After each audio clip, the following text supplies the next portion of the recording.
நீலம் நிலைத்தபடி கண்டத்து ஈசனடியார் பெருமையினை எல்லா உயரும் தொலையெடுத்து தேசம் உயதிரு தொண்ட தொய்மன் படைத்த திருபாலன் வாசமலமென் கழவணங்க வந்த பிறப்பை வணங்குவான் தூக்கு செய்திரு தொண்ட தொகை விரிவாக்கினால் சொல்ல வல்ல பிரான் எங்கள் பாக்கிய பயனாம் பதிக்குன்றை வாழ் செக்கிழாரடி சென்னியிருத்துவாம். எல்லாம் வல்ல பெருமான் அர்த்தரும் பண்ணார் மொழி அம்மையுடனவர் திரு நனாவுடையாருடைய திருவடிகளை வணங்கி அர்த்தரும் பெருங்கருணை நாயகுடனவர் அவினாசி அப்பருடைய திருவடி தாமர்களை மனமொழி மெய்களாலை வணங்கி எம்பெருமக்கள் நாயன்மாருடைய பொன்னார் திருவடி தாமர்களை முக்கண்ணங்களாலை வணங்கி உரையாசிரியர் சிவக்கணியாவுடைய திருவடிகளை நேர நினைந்து அடியனுடைய ஞானாசிரிய பிறந்தகையாருடைய திருவடி தாமர்களை மனமொழி மெய்களாலை வணங்கி எழுந்தருளி இருக்கக்கூடிய அடியார் பெருமக்களுடைய திருவடியில் எல்லாம் வணங்கி அமைகின்றேன். அன்பார்ந்த சிவனை செல்வர்களே, தொண்டர் புராணத்திலே மெய்ப்பொருள் நாயனார் புராணத்தை சிந்தித்து கொண்டிருக்கிறோம்.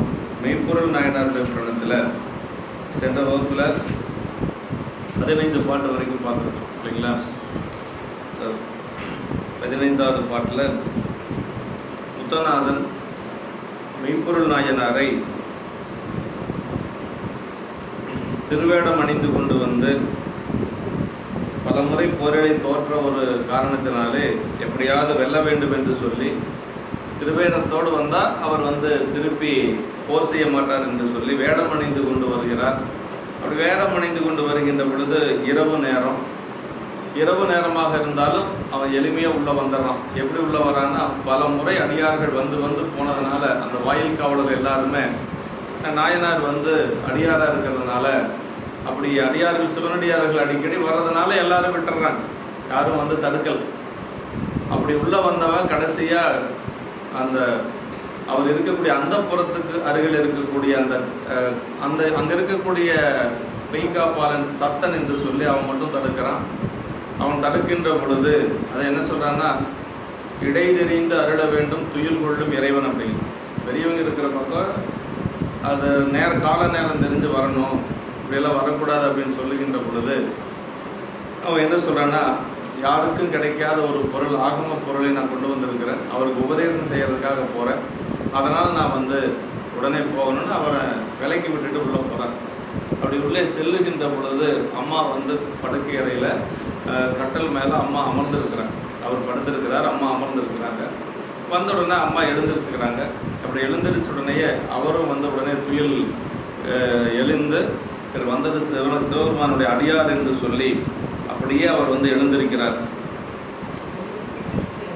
அண்டர் நாயகனார் தொண்டராம் என குவித்த செங்கை கொண்டு எழுந்து எதிரே சென்று கொள்கையின் வணங்கி நின்று என்று சொல்லி சேக்கிழார் பெருமான் சொல்வார். அப்படி வணங்கி அவரை வரவேற்று அவர் ஆசனத்தில் அமரச் செய்து அவர் கீழே உட்காந்து, ஏன்னா வந்த அடியார் ஒரு ஆசனத்தில் அமரச் செய்து, அரசனாக இருந்தாலும் கூட மெய்ப்பொருள் நாயனர் கீழே உட்கார்ந்துக்கிறார். அப்படி கீழே உட்காருகின்ற பொழுது அப்படி ஆகமத்தை சொல்லுவது போல் அவன் என்ன செய்கிறான்னா, புத்தக பைக்குள்ள தான் அந்த ஆயுதத்தை மறைச்சி வச்சிருக்கிறான். அந்த ஆயுதத்தை மறைச்சி வச்சிருக்கக்கூடிய அந்த புத்தக பையை அவிழ்க்கிற மாதிரி அவிழ்த்து அவர் வணங்கி நிற்கிறார். அப்படி வணங்கி தான் அவர் அப்படி கீழே உட்காந்து அப்படி கீழே வணங்கி இருக்கிற பொழுது அவன் அந்த ஆயுதத்தினால அவரை அது கூட என்னென்னா குத்திடுறான்னு கூட சொல்லலை. என்ன சொல்கிறாருன்னா, கைத்தல தெரிந்த வஞ்ச கவலிகை மழிமேல் வைத்து புத்தகம் அவிழ்ப்பான் போன்று புரிந்தவர் வணங்கும் போதில் பத்திரம் வாங்கித்தான் நினைந்த பரிசே செய்ய மெய்த்தவ வேடமே மெய்ப்பொருள் என்று தொழுது வென்றார் என்று சொல்கிறார். நினைத்த பரிசே முடித்தனன் அப்படின்னாரு. பத்திரம் வாங்கித்தான் முன் நினைந்த அப்பரிசை செய்யன்னு அவன் என்ன நினைச்சானோ அதை செஞ்சுட்டான் அப்படிங்கிறது. ஏன்னா அடியாருக்கு வரக்கூடிய துன்பத்தை சேக்கிழார் பெருமான் சொல்ல மாட்டார். குத்திட்டான், அவர் இறந்துட்டார் அப்படியெல்லாம் சொல்லணும். நினைந்த பரிசு செய்ய அப்படின்னு சொல்லி முடிச்சிட்டாரு. அப்படி முடித்ததுக்கு பிறகு மெய்த்தவ மேடவே மெய்ப்பொருள் என தொழுது வென்றார். குத்துனதுக்கு பிறகு அவர் தொழுது இருக்கிறார். அதுதான் பெரியவர். தன்னுடைய உயிர் போக போகுது, ரத்த வெள்ளத்தில் இருக்கிறார். ஆனாலும் கூட குத்துனவனை வணங்கியிருக்கார். ஏன்னா ஒரு அடியார் அவன் திருநீர் வச்சிருக்கிறான், அதனால் குத்தின முத்தனாக அதான் தொழுது வென்றார் அப்படின்னு சொல்லி சொல்கிறார். இது வரைக்கும் சென்ற வகுப்பில் நம்ம பார்த்தோம். இந்த சிவபெருமானுடைய அடியாருடைய வேடத்தையே சிவபெருமானாகவே கண்டு வணங்குறது அப்படிங்கிறது பெரியவங்களுடைய இயல்பு. 10 திருவேடம் அப்படின்னு சொல்லி சொல்லுவாங்க. பத்தரது திருவேடத்தையும் சிவாலயத்தையும் பரமேஸ்வரனாக கண்டு வழிபடுக என்று சொல்வது போல அவர் வந்து அப்படி அந்த நேரத்திலே உயிர் போகிற நேரத்திலையும் கூட நம்முடைய உயிர் போவதற்கு இவன் தான் காரணம்னு தெரிஞ்சும் கூட வணங்குறார். அதுதான் நாயன்மார்களுக்கு நமக்கு இருக்கக்கூடிய சாதாரணமாக நம்மளை யாராவது ஒரு சொல்லிட்டாங்கன்னாவே நம்மளால் தாங்க முடியாது இல்லைங்களா. அது அடியாரெல்லாம் அப்புறம் பார்த்துக்கலாம், நானா அவனான்னு பார்த்துக்கிறேன் நான் அப்படின்னு சொல்லுவோம் இல்லைங்களா. ஆனால் உயிரே போகுது, உயிர் போகிறதுக்கு காரணம் அவர் தான். ஆனாலும் கூட அவர் வந்து தொழுது வென்றார் என்று சொல்கிறார்.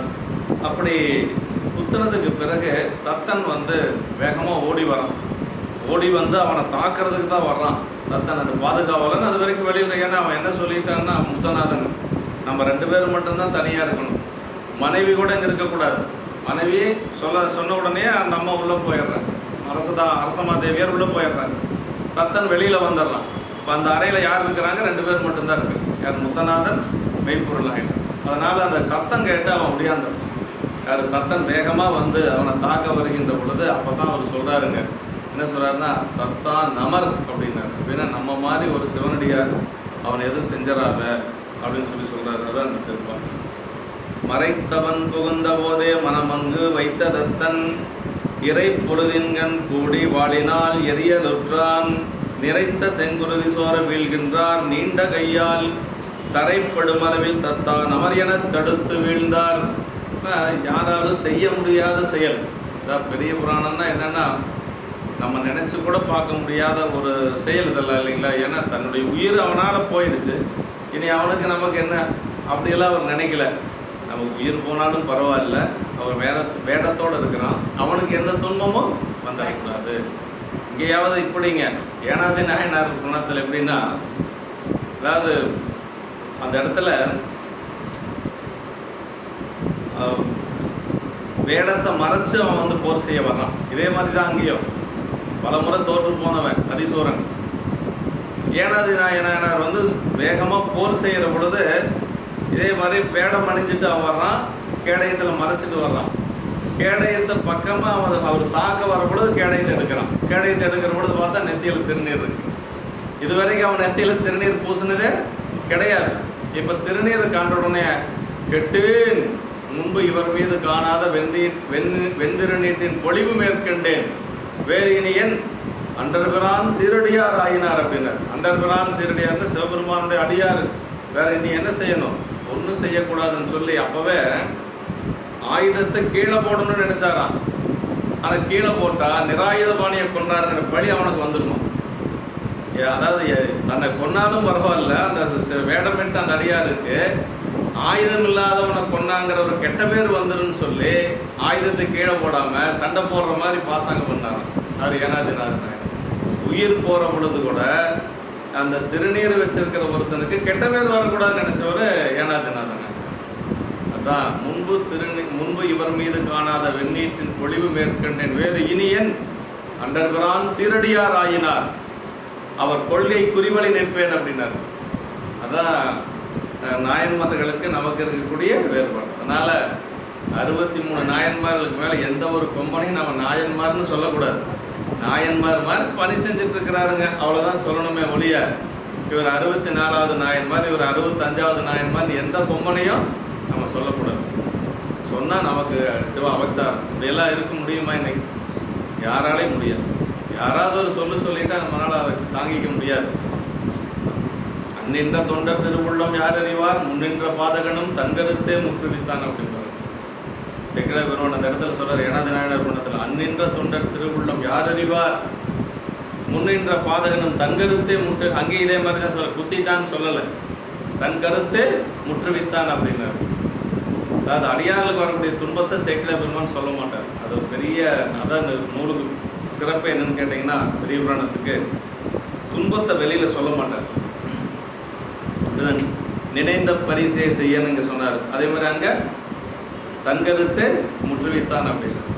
உயிர் போகிற பொழுது அவர் என்ன நினைத்தார்னா, அவனுக்கு நிராயுத பணியை கொன்றாருங்கிற கெட்ட பேர் வந்துடக்கூடாது, அதனால் ஆயுதத்தை கீழே போடலையா, இல்லைன்னா கீழே போட்டுருப்பார், ஆயுதத்தை கீழே போட்டுருப்பார். கீழே போடணும்னு நினைச்சாராம்.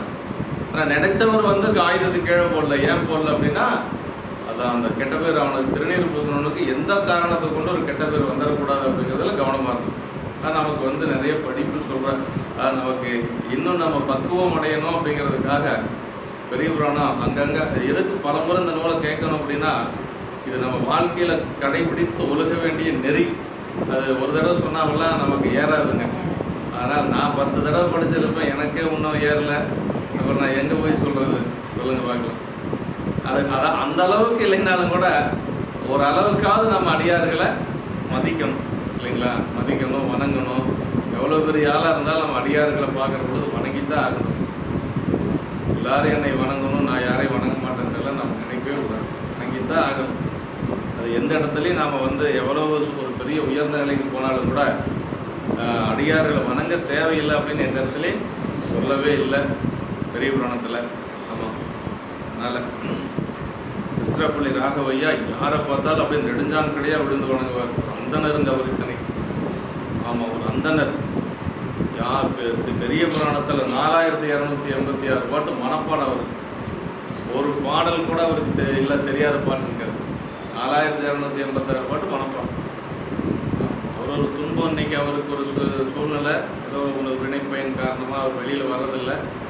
இருந்தாலும் ஒரு 2 வாரத்துக்கு முன்னாடி பொது மேடையில் பேசினார். நாங்கள்லாம் போயிருந்தோம். அது எனக்கு ரொம்ப ரொம்ப ரொம்ப ரொம்ப பழக்கம். அடியன் வீட்டுக்கு ஐயா 2 முறை வந்திருக்கிறாரு 3 நாளைக்கு முன்னாடி. ஆனால் யாரை பார்த்தாலும் சரிங்க, அப்படியே நெடுஞ்சான் கடையாக விழுந்து வணங்குவார். நாங்கள் வயசு 70க்கு மேலே இருக்கவர். 70, 72, 75 இருக்குன்னு நினைக்கிறேன். அந்த அம்மாவுக்கு வந்து கிட்டத்தட்டங்க தேவாரத்தில் ஒரு 8000 பாட்டாவது மனப்பாடம் இருக்குது. அவங்க சித்தராமான்னு சொல்லி கையை தூக்கி தலைமையில் இப்படி வச்சாங்கன்னா ஒரு பதிகன்னா ஒரு பாட்டு இருக்கும். அவனாசி பதிகம் எடுத்தாங்கன்னா ஒரு பாட்டோட நிறுத்த மாட்டாங்க. 11 பாட்டை பாடி நிறுத்துவோம், 10 பாட்டை பாடி நிறுத்துவாங்க. 8ஆம் மரக்கேன்னு ஆரம்பித்தாங்கன்னா கடைசி பாட்டு வரைக்கும் ஒரு பாட்டுங்கிறது அவங்க பாடவே மாட்டாங்க. பதிகம் முழுக்க தான் பாடுவாங்க. அதுக்கு என்ன சொல்லுவாருன்னா அவர் ஐயா, ஒரு குழந்தை பிறக்கிறதுனா 10 மாதம் அங்கே இருந்து பிறந்தா தான் அது முழுமையாக இருக்கும். 6 மாதத்தில் குழந்தை பிறந்தா எப்படி இருக்கும்? புறப்பிரசவம். 7 மாதத்தில் 8 மாதத்தில் இல்லை, 10 மாதம் இருந்து அந்த குழந்தை பிறந்தா தான் ஆரோக்கியமாக இருக்குது. அது மாதிரி ஒரு பதிகம்னு எடுத்தால் 10 பாட்டையும் பாடணும் அப்படின்னு. எல்லாரும் கடைப்பிடிக்க முடியாத நான் ஐயா கடைப்பிடிக்கிறேன். இப்படி எல்லா அடியார்கள் இருக்கிறாங்கிறது நீங்கள் தெரிஞ்சுக்கணுங்கிறதுக்காக நான் சொல்ல வரேன், ஒன்றும் இல்லை. இப்போ சிலது பாட்டு, அருமையான பாட்டு. மறைத்தவன் புகுந்த போதே மனமங்கு வைத்த தத்தன். தத்தனுக்கு வந்து ஒரு சந்தேகம் இருக்குது. என்ன சந்தேகம்னா, இவன் உள்ளே போகிற போதே கொஞ்சம் விவகாரமாக உள்ளே போனானே, ஏதாவது ஒன்று நடக்கும் அப்படின்னு தத்தனுக்கு தெரியும். ஏன்னா ரொம்ப புத்திசாலியான மெய்காப்பாளன் தத்தன். வந்து ரொம்ப கெட்டிக்காரன். ரொம்ப கெட்டிக்காரனாக இருக்கிறவன தான் ரொம்ப பக்கத்தால் வச்சுக்குவாங்க இல்லைங்களா? கடைசியில் இருந்து கேட்ட திறந்து விடுறவன், அதுக்கடுத்து உள்ளே வர்றதுக்கு அனுமதிக்கிறவன், அதுக்கடுத்து இப்போ வந்து அடுத்தது வந்து அந்த புறத்துக்கு போயிடலாம். இவங்கிட்ட சொல்லிட்டா அடுத்தது அந்த புறத்துக்கு போயிடலாம். ஆனால் தத்தன் ரொம்ப ரொம்ப புத்திசாலி. அதனால் மனமங்கு வைத்த தத்தன் அப்படின்னு என்னமோ நடக்குது அப்படின்னு அவன் மனசுக்குள்ளே ஒரு இது தெரிஞ்சிருச்சு. இந்த மனமங்கு வைத்த தத்தன் இறை பொழுதின் கூடி வாளினால் எரியலுற்றார். வாழை தூக்கிட்டு வேகமாக அவனை வெட்டுறதுக்காக உள்ளே வந்துட்டான். தத்தன் வந்து உள்ளே வந்துட்டான். அப்படி வருகின்ற பொழுது நிறைத்த செங்குருதி சோர வீழ்கின்றார். அப்படியே ரத்த வெள்ளத்தில் கீழே விலக போகிறார். நீண்ட கையால் தடுத்து அப்படின்னார். கீழே விழுகிறவர் வந்து தத்தா நெல்லு அப்படின்னு சொல்லி அப்போ தான் சொல்கிறார். தரைப்படும் அளவில் தத்தா நமரை என தடுத்து வீழ்ந்தார் அப்படின்னு. தத்தா நமர், அவர் நம்மாது, அவர் ஒன்றும் செஞ்சிட வேண்டாம் என்று சொல்லி தடுத்து அதற்கு பிறகு அவர் கீழே விழுந்தார். மறைத்தவனோ மறைகளில் சொல்லிய தவத்திரு வேடம் தாங்கியவன் என்று சொல்லி மறைத்தவன், வேடத்தை மறைத்து கொண்டு வந்தவன், தவ வேடத்திற்குள்ளே தன்னை மறைத்து கொண்டவன் என்று சொல்லி சொல்றார்.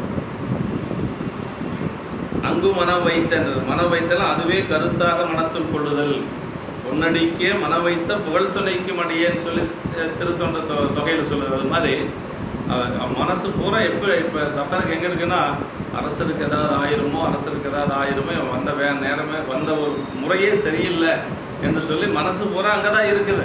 ஆனால் அரசனுடைய வாக்கு மீற முடியாத, நீ வெளியில் போப்பா அப்படின்னா போய்த்தானே ஆகணும். அவனுக்கு தெரியும் ஏதோ நடக்குதுன்னு. ஆனால் நீ வெளியில் போப்பா அப்படின்னு சொன்னால் வெளியில் தான் நின்று ஆகணும். அதான் அரசனுடைய சொல்ல வந்து அவன் கேட்டாங்க. நிறை பொழுதுனா கனப்பொழுது, ஒரு நொடி மாத்திரம் தான். இது தனது காவல் கடமை செய்வதில் தத்தனுக்கு இருந்த தீவிர தரம் அப்படிங்கிறது. அப்படியே ஒரு செகண்டில் உள்ள போயிட்டு, நடந்த ஒரு செகண்டில் தத்தன் உள்ள இருக்கு. நிறைந்த செங்குருதி சோர வீழ்கின்றார் அப்படின்னு முத்தநாதன் பத்திரம் வாங்கி செய்த செயலால் நாயனார் திருமேனி என்றும் நிறைய குருதி சோர்ந்து அப்படியே ரத்த வெள்ளத்தில் இருக்கிறார். அப்படியே ரத்த வெள்ளத்தில் அப்படியே இருக்கிறார், வீழ்கின்றார், அப்படி விழுக போறார். உபதேசம் கேட்க தாம் இருநிலத்து இருந்தவர் அவ்வாறு இருக்க மாட்டாதவராக குருதி சோர்தலால் தரையிலே வீழ்வார் ஆயினவர். கீழதான் உட்கார்ந்துட்டு இருக்கிறாரு, ஆனாலும் ரத்தம் வெள்ளத்தில் அப்படியே ரத்தம் அதிகமாக போனதுனால மீண்டும் வந்து கீழே விழுந்தார். வீழ்கின்றாராகிய நாயனார் தடுத்து வீழ்ந்தார் என்று வினை முற்றுக்கூடாது. அதாவது வீழத் தொடங்கி அவர் வீழ்தலாகிய அச்செயல் முற்று முன் கீழே விழுகிறதுக்கு முன்னாடி தத்தனை தடுத்துட்டு அப்புறமா விழுந்தார். தத்தனை விட்டுருந்தா கொண்டிருப்பார், அதனால தடுத்துட்டு அப்புறமா விழுந்துட்டு கையால் தடுத்து விட்டு அதன் பின் வீழ்ந்தார். நீண்ட கை நின்றிருத்தல். இது வந்து அரசர்களுக்கு எப்பொழுதும் கை வந்து நீளமாக இருக்கு. நீளமாக இருக்கிறவங்க நல்லா எடுத்து நிறைய கொடுப்பாங்க. அப்படி அந்த மாதிரி இருக்கிறவங்களுக்கு தான் கை வந்து நீளமாக இருக்கு சொல்லுவாங்க. அரசியல் தலைவர் கூட பெரியவருக்கு, காமராஜருக்கு கை நீளமாக இருக்குது அப்படின்னு சொல்லுவாங்க. ஆமாம், அது மாதிரி நிறைய பெரியவங்களுக்கெல்லாம் கை நீளமாக இருக்கு, ரொம்ப முழங்கால் கீழே இருக்கு அப்படின்னு சொல்லுவாங்க. யாரோ ஒரு சிலருக்கு தான் அந்த மாதிரி இல்லை. இருக்கிற கையே வந்து சுருக்கிக்குவான் நம்மால். நீண்ட கை எதுக்கு கொடுத்துருக்குறாங்க சாமி? எடுத்து கொடுக்கறதுக்கெல்லாம் கொடுத்துருக்குறான். நீண்ட கை எதுக்கு சாமி கொடுத்துருக்காருன்னா எடுத்து கொடுக்கறதுக்கு. இருக்கிற கையும் கொடுக்கறதுக்கு இல்லை. நம்மால் கை நீளமாக இருக்கானா கொடுக்க மாட்டாங்க. இந்த அரசர் வந்து அப்படி அல்ல.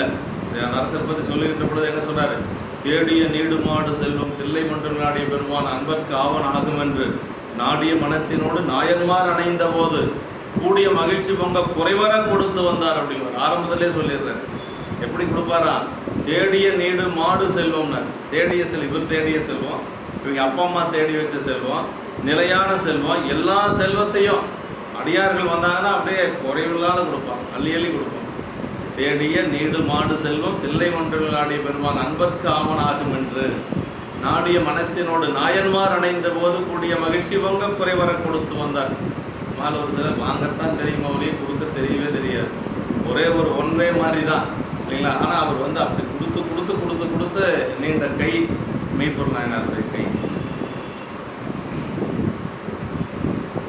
வீழத் தொடங்கிய அவர் வீழ்தலாகிய அச்செயல் முற்றுமுன் தத்தனை கையால் தடுத்து விட்டு அதன் பின் வீழ்ந்தார். நீண்ட கை அப்படிங்கிறது இந்த வள்ளல் தன்மை குறிக்கக்கூடியது என்று சொல்லி சொல்றார். வெறும் கொடையாளியை பற்றி பேசுவார் அவனுக்கு கை நீளம் என்று கூறுவதும் சொல்றாங்க இல்லைங்களா? அவருக்கு கை நீளங்க, ஆள் சின்னதாங்க, ஆனால் கையே நீளங்க அப்படிம்பாங்க. அப்படின்னா நீ கை நீளம்னு என்ன?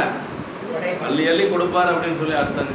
யாருக்கும் அஞ்சாம அள்ளி அள்ளி கொடுக்கக்கூடியவர் கை நீளம் அப்படின்னு சொல்லி சொல்றார். நீண்ட கை என்பது இங்கு குறைவர கொடுத்து வந்த கொடையில் சிறந்த கை என்று சொல்லி இங்கு நாயனார் திருவேடத்தாரின் குறிப்பின்படி தம் உயிரினையே ஒப்பு கொடுத்ததுமன்றி அந்த வஞ்சகனுக்கு உயிர் பிச்சையும் கொடுத்தலின் இவரது மிக்க வல்லன்மையின் மிக்கது உண்டோ என்று சொல்லி நீண்ட கை அப்படின்னு சொல்லி. தத்தா நமர்னா தத்தனே, நீ இவரை வேற்றவர் என்று கருதி வாலினால் எரியலுற்றாய் அன்றென்று அவர் நம்மவரே அப்படின்னா நீ வேற ஆள் நினச்சிக்காத, அவரு நம்மளை மாதிரி ஒரு அடியார் தான், அதனால நீ அப்படியெல்லாம் செய்யக்கூடாது என்று சொல்லி தடுக்கிறார்.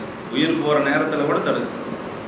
அதில் நீ உன் செயலினை தவிர்தி என்று குறிப்பென்று சொல்லி தத்தா நமர் நம்மவர் என்று சொல்லி இது பலம் சாசன கல்வெட்டுக்களில் கண்ட தொடர். ராசராச சோழர் எடுத்த தஞ்சை ராசராசேஸ்வரர் திருக்கோயில் அமைந்த நாயன்மார் படிமங்கள் பலவற்றில் இந்நாயனார் திருவுருவம் ஒன்று. இதனில் தத்தா நமரேகான் என்று மெய்ப்பொருள் நாயனார் என்ற பெயர் பொறித்துள்ளார் என்று சொல்லி தத்தா நமரேகான் என்று சொல்லி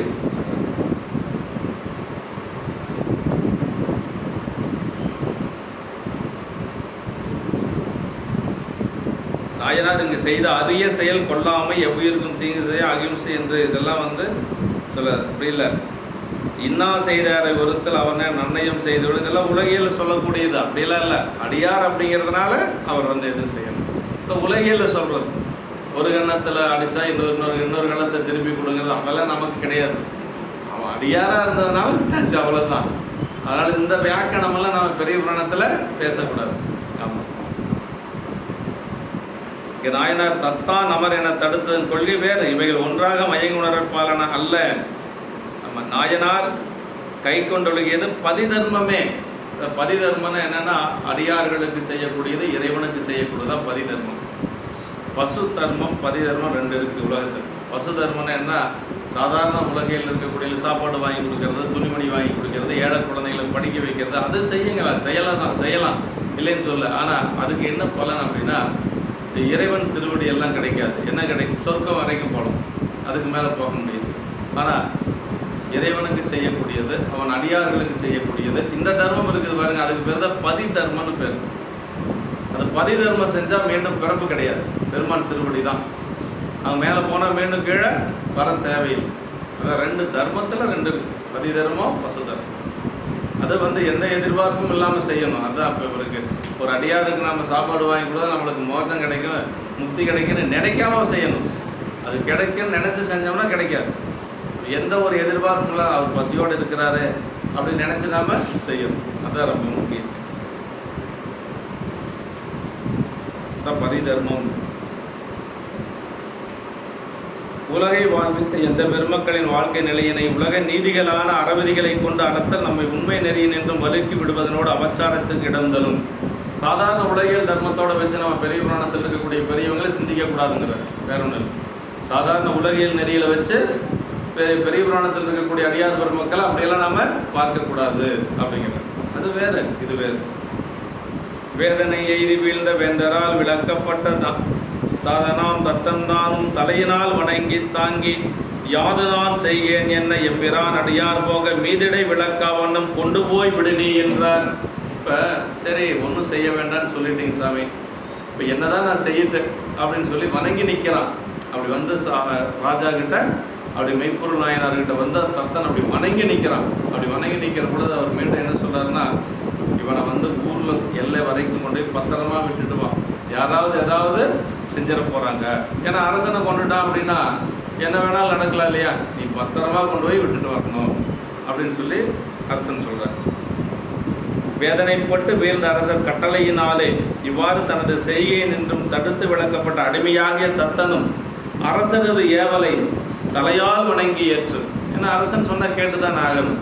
அப்படி ஏற்று அதன்படி அமைந்து நின்றவனாய் வீழ்ந்த அரசரை தாங்கி அணைத்து கொண்டு, அப்படியே கீழே விழக்கூடிய ராஜாவை அப்படி தாங்கி அணைத்து கொண்டு யாதுதான் செய்தல் வேண்டும் என பணிவுடன் கேட்க, அப்படி பணிவாக கேட்க, சாமி நான் அடுத்தது என்னங்க செய்யுது அப்படின்னு சொல்லி கேட்கிறான். கேட்கின்ற பொழுது அரசர் சொல்றார், எம்பிரானுடைய அடியாராகி இவர் திரும்பி செல்லும் வழியில் எவரும் மேற்சென்று வழி தடுக்காத வகையிலே காவல் புரிந்து இவரை கொண்டு போய் நீ விடுவாயாக. யாரும் எதுவும் செஞ்சிடக்கூடாது, பத்திரமா கொண்டு போய் ஊர் எல்லையில் விட்டுட்டு வா அப்படின்னு சொல்லி சொல்றார். விளக்கப்பட்ட தாதன் அப்படி நவர் என வாயினால் சொல்லியும் நீண்ட கையினால் தடுத்தும் விளக்கப்பட்ட அடியான் தான் துணிந்தபடி முத்தநாதனை வாழினால் எறியும் செய்கிறது விளக்கப்பட்ட தாதன் அப்படின்னு அடிமை. இது தாசன் என வழங்கும் ஆண்டான் கட்டளைப்படி நடப்பது தவிர அடிமைக்கு வேறு செயலில்லை.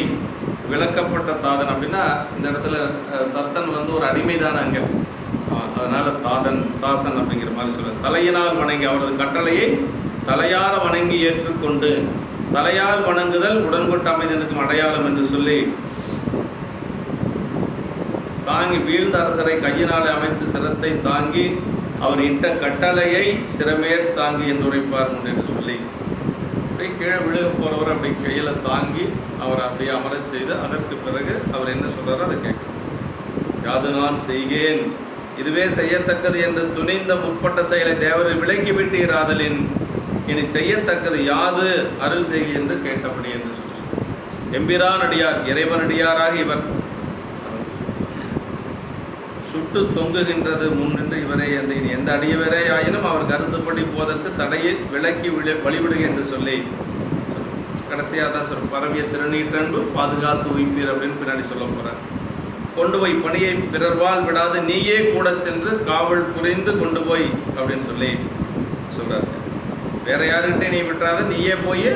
ஏன்னா அரசனுடைய நம்பிக்கைக்குரியவன் யாருன்னா தத்தன் தான். இந்த சரிதத்தில் இப்படி இருக்கு. புகழ்ச்சோழ நாயனாருடைய சரிதத்தில் புகழ்ச்சோழ நாயனாருடைய படை தளபதிகள் எல்லாம் போய் பக்கத்து நாட்டில் படையெடுத்துட்டு வராங்க. அது எப்படின்னா அங்கே போய் படையெடுத்து செல்வத்தை எல்லாம் கவர்ந்துட்டு வருவாங்க. கவர்ந்துட்டு வரதில்லாத முக்கியமான படை தளபதிகளுடைய தலையெல்லாம் அறிந்து கொண்டு வந்து அரசர்கிட்ட காட்டுவாங்க. அப்படியெல்லாம் நாங்கள் வெற்றி பெற்று வந்திருக்கிறோம், அப்படியே தலையெல்லாம் அப்படி அடுக்கி வச்சுருப்பாங்க. ராஜா வந்து அப்படி பார்ப்பார்.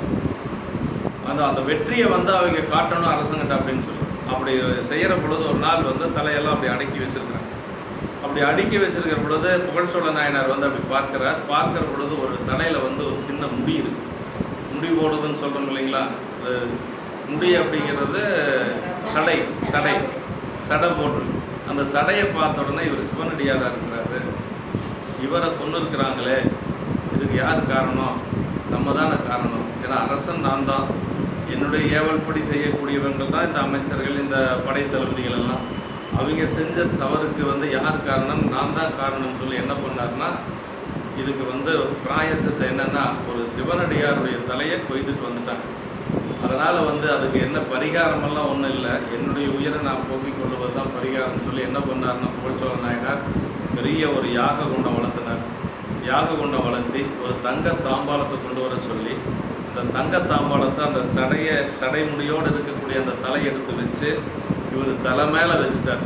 தலை மேலே வச்சு அஞ்செழுத்தை சொல்லி அப்படி அந்த எரியை வந்து அப்படியே வளமாக வந்து அப்படியே உள்ளே போய் இறங்கிட்டார். அப்படியே உள்ளே போய் இறங்கி தன்னுடைய உயிர் போனாலும் பரவாயில்ல, அந்த அடியாருடைய தலையை வெட்டிட்டு வந்ததுனால தன்னை அப்படியே தீக்குள்ளே புகுந்தவர் புகழ்ச்சோழ நாயனார். அதனால் அப்படியெல்லாம் நமக்கு நாயன்மார்கள் வந்து வேடத்தை வணங்கியிருக்கு. திருவேடத்தோடு இருக்கிறவருடைய தலையை கொய்துட்டு வந்துட்டாங்களே, அதுக்கு நான் தானே காரணம் என்று சொல்லி தன்னுடைய உயிரை போக்கிக் கொண்டவர் புகழ்ச்சோழ நாயனார். அது செய்தார். அஞ்செழுத்தை சொல்லி அப்படியே எரி வளமாக வந்து உள்ள போறார்.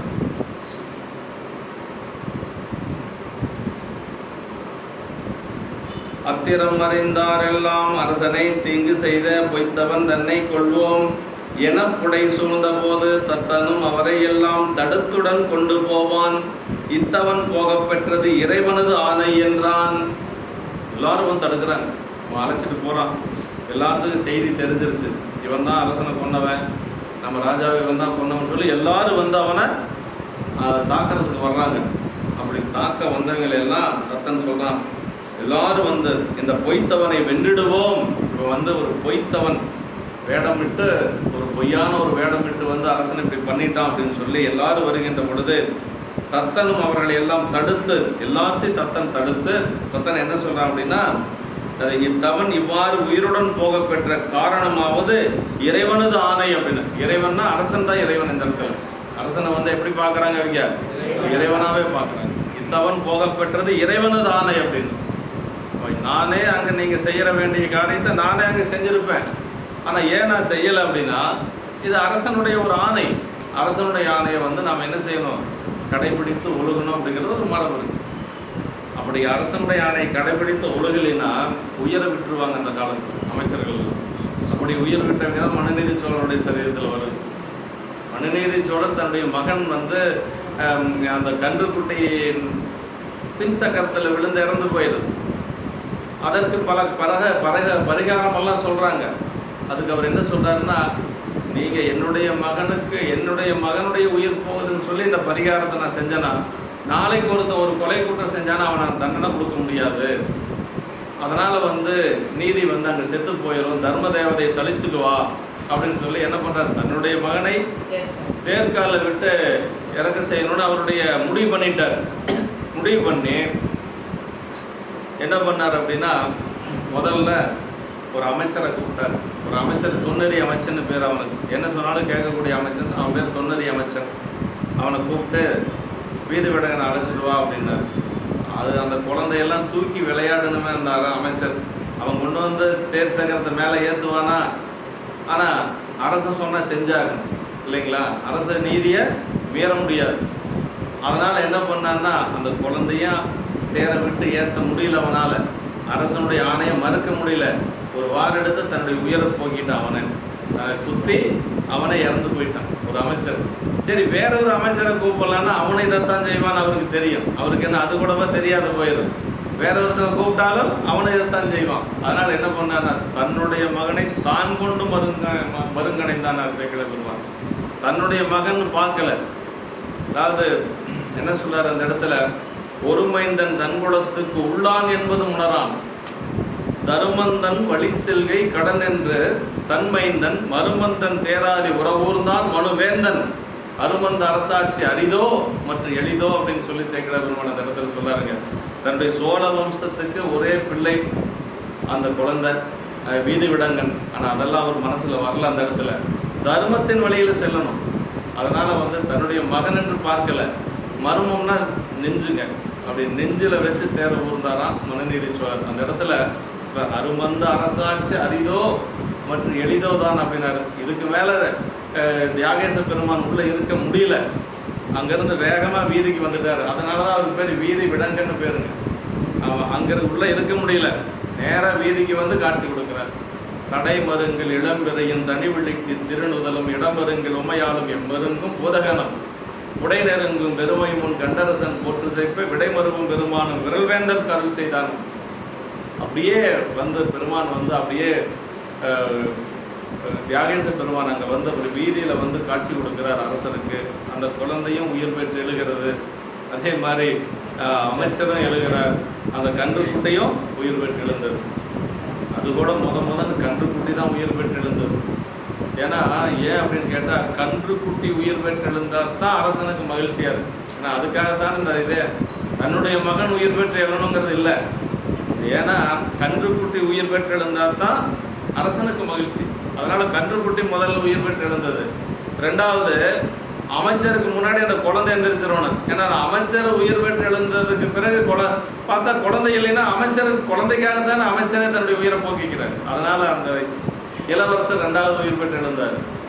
மூணாவதா அமைச்சர் உயிர் பெற்று எழுந்தார். அந்நிலையில் உயிர் விரிந்த ஆண்கன்றும் சொல்ற அந்நிலையில் உயிர் விரிந்த ஆண்கன்றும் மண்ணுரிமை தனிக்கன்றும். மண்ணுரிமை தனிக்கன்று யார்? இளவரசர் இல்லை. மண்ணுரிமை தனிக்கன்றும் மந்திரியும் உடல் இளவும். கடைசியா மந்திரி இன்னபரிசானான் என்று அறிந்தலன் வேந்தனும் யாருக்கும் முன்னவனே முன்னின்றால் முடியாத பொருளுள்ளதோ. அங்கதான் சொல்றாரு, முன்னவனே முன்னின்றால் முடியாத பொருள். எப்படிங்க இறந்து போன 3 உயிர் பெறுமா அப்படின்னா அந்த கேள்விக்கு அங்கே இடமே வைக்கல சேக்கல பெருமான். முன்னவனே முன்னின்றால் முடியாத பொருள் உள்ளதோ. சாமி முன்னாடி நின்றாருன்னா நடக்கக்கூடாத காரியமெல்லாம் கூட நடக்கும். அந்த சரீரத்தில் அப்படி வருங்க. அரசர்கள் எல்லாம் அப்படி இருந்திருக்கிறாங்க. அந்த காலத்தில் அரசர்கள் எல்லாம் அப்படி இருந்திருக்கிறாங்க. இன்னைக்கெல்லாம் நினைச்சு பார்க்க முடியுமான்னா பெரிய புராணம் சொல்லக்கூடிய நியதி. இத்தவன் போக பெற்றது இறைவனது ஆணை அப்படின்னா எல்லாரும் அப்படியே விலகி நின்றாங்க. நீங்கள் சூழ்ந்து கொள்ளும் வரை நேர்ந்தராது. நீங்க எல்லாம் வர வரைக்கும் நான் அவனை விட்டுருக்க மாட்டேன். என்னுடைய வாளினாலே அவனை நான் கொண்டிருப்பேன். ஆனா அரசனுடைய ஆணை அவன் உயிரோடு செல்ல வேண்டும் என்று சொல்லி சொல்றார். இத்தவன் நமன் என்று கூறிய கட்டளையின் அமைந்தவனாதலின் என்று சொல்லி இதனையே இவன் இறைவனது ஆணை என்று சொல்லி, இறைவன் அரசன் முழுமுதலாம் சிவபெருமான் என்று உரைத்து இவைகள் சிவபெருமானது ஆணையாக நியதி, அதாவது நீதி என்று சொல்லுவதும் பெருமானுடைய ஒரு உருவம் தான். நீதி அதான் மை லார்டு அப்படிம்பாங்க. கோர்ட்ல எல்லாம் வாதாடுறாங்க இல்லையா, நீதிபதியை பார்த்து லார்டுன்னு என்ன, கடவுளுடைய ஒரு உருவம் தான் நீதி. ஆனால் இன்னைக்கு ஒரு நீதிபதி குற்றவாளிங்கிறான், ஒரு நீதிபதி தண்டனை நிறுத்தி வைக்கிறங்கிறான். என்ன இவங்க லார்டுன்னு தெரியல நமக்கு, இல்லைங்களா? ஆமாம், ஒன்றா ஒரே மாதிரி சொல்லணும். இல்லை குற்றவாளின்னு சொல்லு, இல்லைன்னா நிரபராதின்னு சொல்ல, அப்படிதானே? குற்றவாளின்னு சொல்லணும், இல்லைன்னா நிரபராதின்னு சொல்லணும். இல்லைன்னா எனக்கு இதை விசாரிக்கிறதுக்கு தெரியல, அந்த அளவுக்கு எனக்கு அறிவில்லைனையாவது சொல்லி தொலையணும். நிறுத்தி வைக்கிறதுனா என்னங்க அர்த்தம்? அது இப்படியெல்லாம் நமக்கு இன்னைக்கு, அதாவது அவங்களுடைய நிலை எப்படின்னா, நீதிபதி என்று சொல்லுவது என்னென்னா, நீதி என்று சொல்லுவது இறைவனுடைய ஒரு வடிவம். இறைவனுடைய ஒரு வடிவம் தான் நீதி. அதான் அரசரை இங்கே இறைவன் சொல்றார். இத்தவன் போக பெற்றது இறைவனு தானே. இறைவன் சொல்ல, அரசன் தான் சொன்னது. ஆனால் அரசனுக்கு என்ன, அது நீதியை காப்பாற்றிய ஒரு அரசன் அப்படிங்கிறான். அவனுக்கு இறைவனே ஒரு பெயர் உண்டுங்க. அவ்வழி அவர்கள் எல்லாம் அஞ்சியே அகல நீங்க. இப்போ இப்படி சொன்ன உடனே எல்லாரும் வழிவிட்டாங்க. அவ்வழி அவர்கள் எல்லாம் அஞ்சியே அகல நீங்க செவ்விய நெறியில் தத்தன் திருநகர் கடந்து போந்து கைவடி நெடுவேல் ஏந்தி ஆலுரா கானம் சேர வெவ்வினை கொடியோன் தன்னை விட்டபின் மீண்டு போந்தான். அவ்வழி அவர்கள் எல்லாம் அஞ்சியே அகல நீங்க. எல்லாரும் பயந்துட்டு அப்படியே வழிவிட்டுட்டாங்க. தத்தன் சொன்ன உடனேயே அதன் வழிபட்ட அமைதர்களை அவர்கள் எல்லாம் பயந்து அகல நீங்கினார்களாக. தத்தன் சிறந்த வழியிலே நகரத்தை கடந்து போய் கையிலே கூர்மையுடைய நீண்ட வாளினை ஏந்தி காவல் செய்து, கூர்மையான ஒரு வாள் கையில் கொண்டு போனான் தத்தன். அந்த முத்தநாதனை கொண்டு போய் பத்திரமா விட்டுட்டு வர்றதுக்காக அப்படி செல்லுகின்ற பொழுது ஆட்கள் யாரும் அணுக முடியாத காட்டினை அடையும் அந்த இடத்திலே வெவ்வினை கொடிவனாக அவனை விட்டு அதன் பின் மீண்டு வந்தான். யாரும் போய் சேர முடியாத அந்த காட்டில் கொண்டு போய் விட்டுட்டு திருப்பி வாங்க. அகல நீங்க அஞ்சிய அரசாணைக்கு மாறாக அறியாமையினால அவனை கொல்ல முற்பட்டோம், தவவேடத்தானை கொண்டு சிவ அபராதம் தேடிக்கொண்டு கொல்ல முற்பட்டோம் என்று மஞ்சினார்கள். ஒன்று, அவங்க ஏன் பயந்தாங்கன்னா அந்த ஊருக்காரெல்லாம் அந்த இடத்துல இருந்தவங்கெல்லாம், ஒன்று அரசாணைக்கு நம்ம எதிராக வந்தோம்னு சொல்லி பயந்தாங்களாம். இன்னொன்று என்னன்னா, ஒரு சிவனடியாரை கொண்டு அந்த பாவத்தை நாம் ஏற்கக்கூடாது என்று சொல்லி அஞ்சினார்கள் அப்படின்னு சொல்லி சொல்றாங்க. ரெண்டு அஞ்சுதல் அப்படிங்கிறது இந்த இடத்துல ரெண்டு. செவ்விய நெறியில் தத்தன் செம்மை நெறியிலே நின்றவனாகிய தத்தன் திருநகர் செவ்விய நெறியில் கடந்து என்று சொல்லி நகரத்தை நல்ல வழியினாலே கடந்து என்று உரைப்பார் உண்டு என்று சொல்லி அப்படியே அந்த நகரத்தை கடந்து காடுகளை எல்லாம் கடந்து கொண்டு போய் விட்டுட்டு வரான். திருநகர் அரசனது தலைநகர் ஆதலானும் இறைவனது வீரட்டங்களில் ஒன்றாய திருத்தலமாக திருநகர் அப்படிங்கிறார். இது திருக்கோவலூர் வீரட்டம் என்று சொல்லக்கூடிய அட்ட வீரத்தலங்கள்ல இது ஒன்று. அதனால திருநகர் அப்படின்னு சொல்லி சொல்றார். ஆரூரா காலம் அப்படின்னா யாரும் எந்த ஒரு மனிதர் நடமாட்டம் இல்லாத ஒரு காட்டுக்குள்ள கொண்டு போய் விட்டுட்டு வந்தார். ஆரூரா காலம். வெவ்வினை கொடியோனர், வெவ்விய தீவனையே உருவமாகிய கொடும் பாதகன் என்று சொல்லி வெவ்வினை கொடியோன் அப்படின்னு இவனை நமர் என்று கொண்டாராயினும் அது அவரது கொள்கை நிலை நின்று அவர் காணும் மாட்டில் நின்று அவருக்கு உறுதி பயன் தருவதற்கு எதுவாயிற்று. விட்டவன் உண்மையாகவே அவன் விட வேண்டியவன் தான். ஈசனுக்கு அன்பில்லார், அடியவர் கண்பில்லார், எவ்வுயர்க்கும் அன்பில்லார், தமக்கும் அன்பில்லார், பேசுவது என் அறிவில்லா பிணங்களுடைய அறிவிலா பிணங்களை நாம் பிணங்கிட்டு இறப்பினும் பிணங்கிடுவர் விடுனி அப்படின்னு சொல்லி சிவஞான சித்தியார் சொல்லுங்க. சிவஞான சித்தியார் அதாவது விட்டபின் அப்படின்னா, விட்டபின்னா ஒரு விட்டுட்டு வந்தான்னு சொல்லி பொருள். ஆனால் பிரேசத்தில் என்ன சொல்றாருன்னா, இந்த மாதிரி இருக்கிறவங்கள விட்டுறணும் அப்படின்னு என்ன அர்த்தம், அவனை மீண்டும் நாம கொண்டாடக்கூடாது, விட்டுறணும், அதனால விடு அப்படின்னு சொல்லி சொல்றாரு. இந்த மாதிரி எல்லாம் இருக்கிறவன விட்டுறணும் அப்படின்னு சொல்லி சொல்றாரு. சிவஞான சித்தியார் என்ன சொல்லுதுன்னா, அதாவதுங்க, யார் ஒருத்தருக்கு ஈசனுக்கு அன்பில்லார், அடியவர் கண்பில்லார். ஈசனுக்கு பெருமான் மேல யார் ஒருத்தருக்கு அன்பு இல்லையோ அவங்களுக்கு அடியார் மேல அன்பு இருக்காது. அடியார் மேல அன்பு இருந்தா பெருமான் மேல அன்பு இருக்கும். இதுதான் நமக்கு அளவுகோல் அப்படிங்கிறது. யார் ஒருத்தருக்கு அடியார்கள் மேல அன்பு இருக்குதோ அவங்களுக்கு கண்டிப்பா இறைவன் மேல அன்பு இருக்கு. அடியார் மேல யார் ஒருத்தருக்கு அன்பு இல்லையோ அவங்களுக்கு இறைவன் மேலே அன்பு இருக்கு. அதான் ஈசனுக்கு அன்பு இல்லார், அடியவர் கண்பு இல்லார்.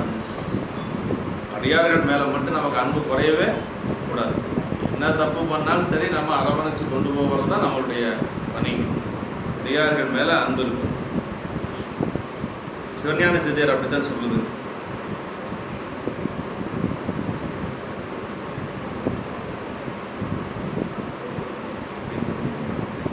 மற்றவன் கொண்டு போன வஞ்சனை வேடத்தான் மேல் செற்றவர் தம்மை நீக்கி தீதிலா நெறியில் விட்ட சொல்திறம் கேட்க வேண்டி சோர்கின்ற ஆவிதாங்கும் கொற்றவன் முன்பு சென்றான் கோமகன் குறிப்பில் நின்றான்.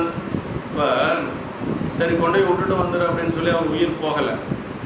போகக்கூடிய உயிரை கையில் பிடிச்சி வச்சுட்டு இருக்கிறாரு.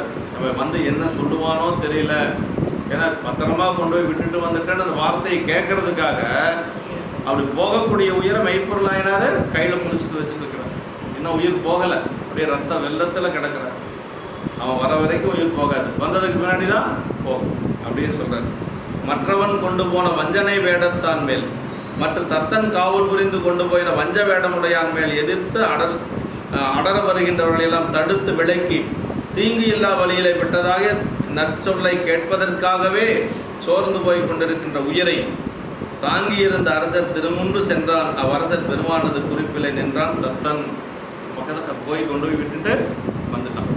அப்படி நிற்கிறான். மற்றவன் வஞ்சனை வேடத்தான் என்று சொல்லி வஞ்சனை திருவேடத்தை வஞ்சனையாலே புனைந்து தாங்கியவன் தீதிலா நெறியில் அரசனை தீங்கு செய்தமை பற்றி வேறு எங்கும் இவனை கிட்டி தீமை செய்யலாகாத வழியிலே தீமை வராதவாறு கொண்டு சொற்றிரம் அப்படின்னா திறச்சொல் என்று சொல்றாருங்க. கேட்க வேண்டி சோர்கின்றார், அதாவது அந்த நல்ல செய்தியை கேட்பதற்காக கொண்டு போய் பத்திரமா விட்டுட்டு வந்துட்டேன்னு கேட்கறதுக்காகவே அவர் உயிர் போகாம இருக்கு.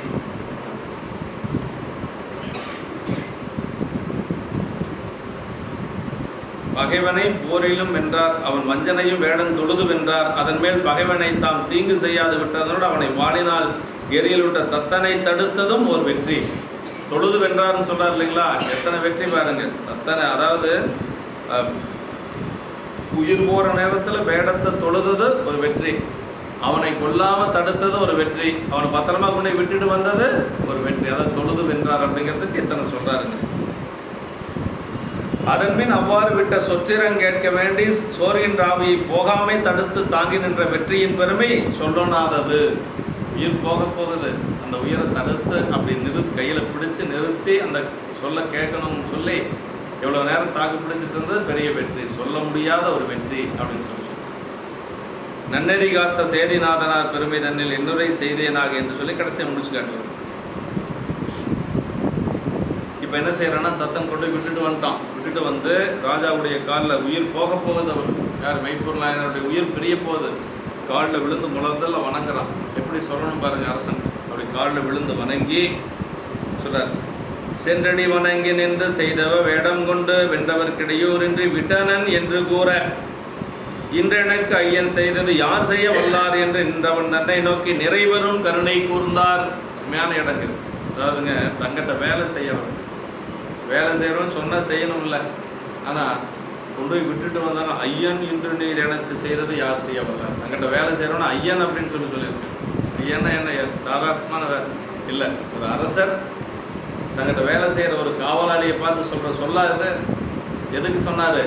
தன்னுடைய எண்ணத்தை நிறைவேற்றுறதுனால சொன்னார். உன்னை பத்திரமா விட்டுட்டு வந்துட்டேன்னு சொன்னதுனால அப்படியே திருப்படி வணங்கி சென்றடி வணங்கி நின்று செய்தவ வேடம் கொண்டு வென்றவர் கிடையூர் என்று விட்டனன் என்று கூற. வென்றவர் கிடையூர் என்று அப்படின்னா செய்தவ வேடம் கொண்டதனாலே வென்றவனை காவல் செய்து கட்டளைப்படி கொண்டு போய் விட்டனம். சாமி நீங்கள் சொன்ன மாதிரி கொண்டு போய் பத்திரமா விட்டுட்டு வந்துட்டேன் அப்படின்னு சொன்ன உடனேயே, இன்று எனக்கு ஐயனாகிய நீ செய்தது போல யாவர் செய்ய வல்லார் அப்படின்னு சொல்றார். இது அருமையான இடங்குது. இன்று எனக்கு ஐயன் செய்தது யார் செய்ய வல்லார் என்று அப்படின்னு யார் என்று சொல்றாரு? தங்கிட்ட வேலை செய்யக்கூடிய ஒரு காவலாளிகிட்ட சொல்றாரு. அமைச்சர்கள்ட்ட கூட இல்லை, தன்னோட வேலை செய்யக்கூடிய காவலாளிகிட்ட சொல்றார் ஐயன் அப்படிங்கிறார். ஐயா அப்படின்னு சொல்லணும் இல்லையா, நம்ம எவ்வளோ பெரியவங்களா ஐயான்னு சொல்லுவோம், அது மாதிரி ஐயன் அப்படின்னு சொல்லி இந்த இடத்துல சொல்றாரு. ரொம்ப முக்கியம். இன்று எனக்கு ஐயன் செய்தது யார் செய்ய வல்லார், வேற யாராலும் செய்ய முடியும் அப்படின்னா தன்னுடைய கொள்கை மட்டும் எந்த இடத்துல விட்டு கொடுக்கல நாயன்மார்கள். அதுதான் பெரிய வேலை. உயிரே போனாலும் பரவாயில்லை, கொள்கை மட்டும் உயிர் நமக்கு என்னானாலும் சரி கொள்கைப்படி மட்டும் நிற்கவே கூடாதுன்னு உயிரை நம்ம ஒரு உறுதியாக இருக்கு. நாயன்மார்கள் தான் சொல்றாரு. அது என்ன சொல்றாரு? இன்று எனக்கு ஐயன் செய்ய யார் செய்ய வல்லார் என்று நின்றவன் தன்னை நோக்கி நிறைவரும் கருணை கூர்ந்தார். நிறைவரும் கருணை அப்படின்னா அப்படியே கருணையோடு பார்க்கிறார். உனக்கு நன்றி கூறும் முகத்தால் நன்மொழி கூறி வணங்கி நின்றானாக அவனை நோக்கி நிறைந்த பெருங்கருணை கூர்ந்தார்கள் அப்படின்னா அப்படியே மனசார அவனை அப்படி வாழ்த்தி நிற்கிறார் நாயனார். அடி வணங்கி நின்று சென்றவுடனே அரசன் முறைப்படி கீழே விழுந்து வணங்கினர். பெரியவங்களை அப்படி வணங்கணும். செய்தவ வேடம் கொண்டு என்று சொல்லி செய்து கொண்ட வேடம் இல்லைங்களா, இயற்கையான வேடம் இல்லை அவனுக்கு இல்லைங்களா. பண்டு பயலாதான் அப்படிம்பாரு அந்த ஏனாதிநாயகர் குணத்தில். திருநீர் பூசி பழக்கம் இல்லாதவன் எல்லா பக்கம் பூசிக்கிறது. எங்கெங்கே திருநீர் பூசுன்னு தெரிஞ்சால் தான் அங்கங்கே பூசுவான். என்ன பண்ணுவான்? திருநீரை பூரா எடுத்து உடம்பு பூரா பூசிக்கிறது. ஆமாம், எங்கெங்கே பூசுறதுன்னு தெரியும். 16 இடங்களில் திருநீர் பூசணும்னு நமக்கு ஒரு விதி இருக்கு. தெரியலன்னு என்ன செய்யறது? எல்லா பக்கம் பூசிக்கிறது. அப்படி அள்ளி அள்ளி பூசிக்கிறது. எப்படியோ திருநீர் இருந்தால் போதும், வேடம் தான், அதுவும் ஒரு வேடம் தானே. அப்படி அதை செய்து கொண்ட வேடம், செய்தவ வேடம் அப்படின்னார். அதை நாயனார் அன்புடையார் எடுத்து வசீகரத்தலை செய்கின்ற திருவேடம். அந்த திருநீரை பார்த்தா ஒரு வசீகரிக்கணும் அன்புடைய அடியார்கள். எங்ககிட்ட ஒரு ஓட்டுநர் இருந்தார், அவர் உங்களுக்கு தெரிய ஒரு சிலருக்கு மாணிக்க மையான்னு சொல்லுவோம். யாராச்சும் திருநீர் பூசிட்டு வந்தால் ஸ்டேரிங் கொடுத்துருவார், 2 கை எடுத்து. அப்படி போய் ஆக்சிடென்ட்லாம் ஆகிருக்கு. திருநீர் பூசிட்டு யாராச்சும் வந்தாங்கன்னா அவ்வளோதான். 2 கையை எடுத்துக்கிறார். அப்படியெல்லாம் இருக்கிறார். அவர் ரொம்ப ஏழ்மையாக இருக்கிறவர் தான். யாராச்சும் வீட்டுக்கு அடியாருக்கு போனாங்கன்னா கடைக்கு போய் என்ன கேட்பாரு, எப்படி கேட்பாரு தெரியுங்களா? உயர்ந்த ரக கோதுமை மாவை கொடுங்க, பூரி போடணும் அப்படின்னு. உயர்ந்த ரக கோதுமை மாவு, ஒருக்கு சாப்பாட்டுக்கு அடுத்த வேலைக்கு இருக்கு மேலேயான்னு தெரியாது. உயர்ந்த ரக கோதுமை மாவை கொடுங்க செய்யணும்னு ஆசை. அவருக்கு அந்த அளவுக்கு பொருள் நிதி இல்லை, ஆனால் செய்யணும்னு ஆசை.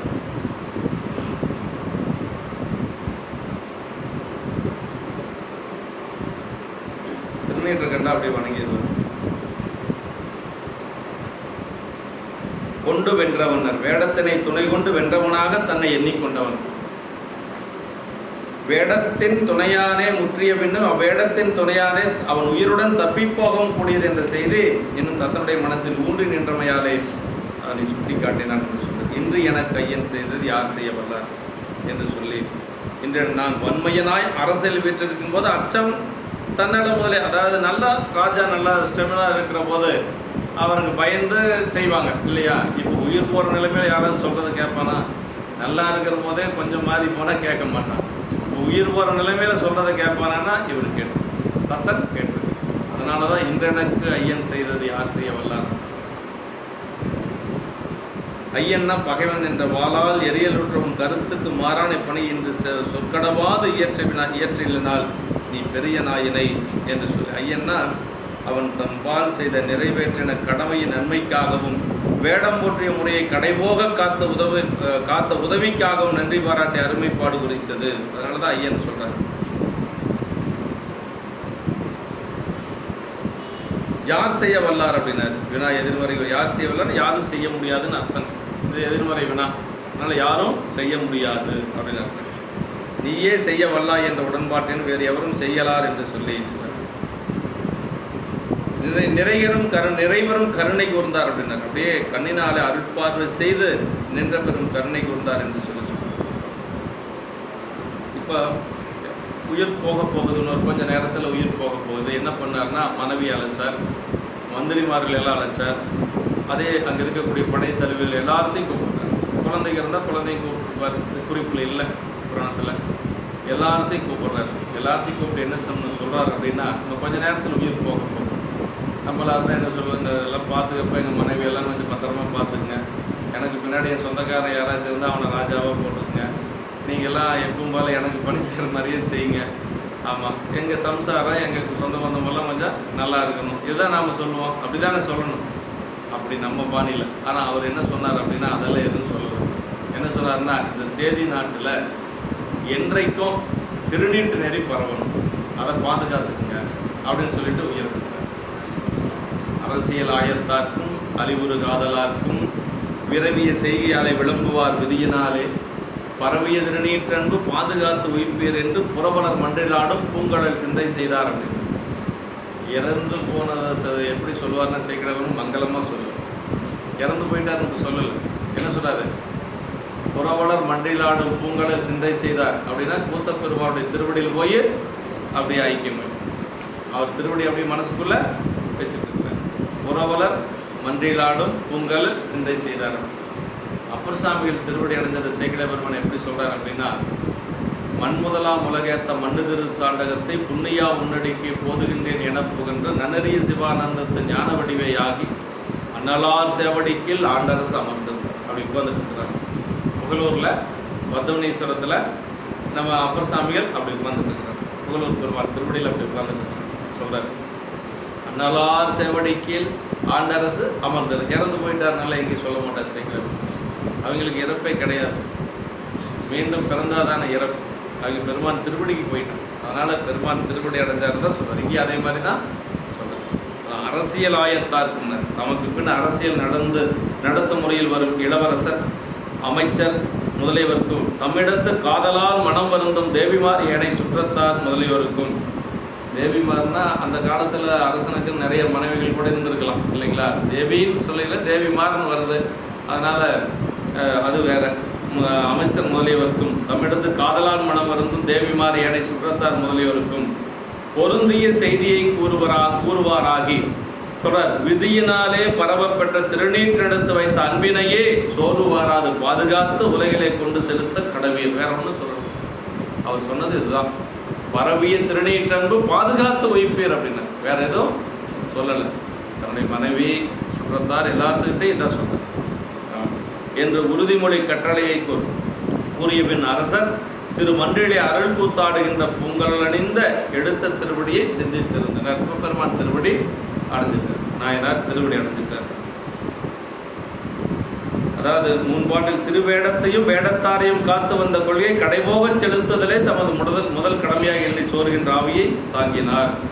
திருவேடம் வேடம் தாங்கி வந்தவனை கடைசி வரைக்கும் காப்பாற்றணும் அப்படிங்கிறதுக்காக அந்த போயிட்டு இருக்கக்கூடிய உயர கையில் பிடிச்சி நிறுத்தி வச்சுட்டு திருவேடத்தின் பின் இரண்டாவதாக தமது அரசுரிமை கடமையை வைத்தெண்ணியவராய் அரசியல் ஆயத்தாரை கொண்டனர். அதன் பின்னரே தம்பால் காதலுடைய உடலுடைய தேவிமார் முதலிய சுற்றத்தாரை வைத்து எண்ணினார். இது பற்றி ஆவி சோர்கின்ற சமயத்தில் முதலில் நாயனாரது அருள்நோக்கத்திற்கு இலக்காயினவன் தத்தன் என்று முன்பாட்டில் கூறிய ஆசிரியர் பாட்டில் அரசியல் ஆயத்தாரை அதனை அடுத்தும் விரவிய காதலாரை அதற்கடுத்தும் வைத்து ஓதினார். அடியார் பணி முதலிலும் அரசியல் ஆகிய நாட்டின் காரியம் அதற்கு பின்னரும் குடும்ப பொருள் இறுதியிலும் வைக்கப்பாரன் என்பது ஆசிரியர். குடும்பத்தை கடைசியாத்தான் சொன்னார். அரசியல் ஆயத்தாருக்கும் அறிவுறு காதலர் முதல்லையே தத்தனை சொல்லியாச்சு இல்லையா, தத்தனை முதல்லையே பேசியாச்சு. அடுத்தது அரசியல், அடுத்தது குடும்பம். ஆனால் எல்லாத்துக்கிட்டையும் பொதுவாக சொன்னது என்ன, பரவிய திருநீற்றன்பு பாதுகாத்து வைப்பு, திருநீற்று அன்பை பாதுகாக்கணும். ஆமாம், அப்படிதான் சொல்கிறார்.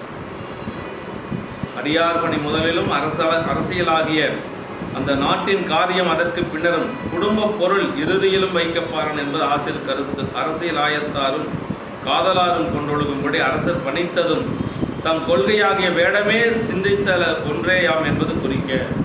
அன்பர் வேடமே சிந்தை செய்வார். முதலே சொல்லிடுறார் இல்லையா, நாயனாருடைய மனசுக்குள்ள என்ன இருக்குன்னா, அடியாருடைய திருவேடம் தான் இருக்கு. திருநீர் இருக்கு, உருத்தராட்சம் இருக்கு, கண்டிகை இந்த சடை முடியும். வேடத்தையே சிந்தை செய்து கொண்டிருக்கக்கூடியவர் இந்த நாயனார். இது அப்பசாமி தேவாரத்தில் சொல்வார். சொல்றாருன்னா, வேடம் கைதோல வீடு எளிதாம் அப்படின்னா, நீங்கள் வீடு பேர் அடையணுமா, ரொம்பவெல்லாம் ஒன்றும் கஷ்டப்பட வேண்டாம். யாராச்சும் திருநீர் பூசிட்டு வந்தாங்கன்னா ஒரு வணக்கம், ஐயா சிவாயனம் போதுங்க, அதே வீடு பேர் கொண்டு போய் சேர்த்தோம் அப்படின்னு அப்பர்சாமி சொல்கிறார். அப்பர்சாமி சொன்னால் அதுக்கு அப்பீல் கிடையாது. அப்பர் வாக்கு அப்படின்னு என்ன, எல்லாத்துக்கும் மேலான வாக்கு. அதனால் சொல்கிறார், வேற ஒன்றும் செய்ய வேண்டாம், வேடம் கைதுல வீடு எளிதான். ரொம்ப ரொம்ப எளிமையான வழி சொல்கிறார். ரொம்ப கஷ்டப்படலாம் வேண்டாம். திருநீர் பூசிட்டு யாராவது வந்தாங்கன்னா போனாங்கன்னா பாரு, அவங்கள பார்த்து ஒரு வணங்கு, அவங்கள வணங்கினாவே போதும், வீடு பேர் எளிமையாக கிடைக்கும். எப்போ நாம் பூசை பண்ணி இறைவன் நம்ம பூசைக்கு மகிழ்ந்து வந்து எல்லாம் நடக்கிற காரியமாக யாரோ ஒருத்தருக்கு செய்வார் பெருமான். அந்த மாதிரி இல்லை, நமக்கு எளிமையான வழி, ஷார்ட்கட்னு சொல்கிறோம் இல்லையா, இதுலேயும் ஒரு ஷார்ட்கட் வச்சுருக்கோம்ல நம்ம. இந்த ஷார்ட்கட் அப்படிங்கிறது இதுதான் ஷார்ட்கட். அடியாரை வணங்கி வீடு பேர் அடைஞ்சிடும், வேற ஒன்றும் கிடையாது.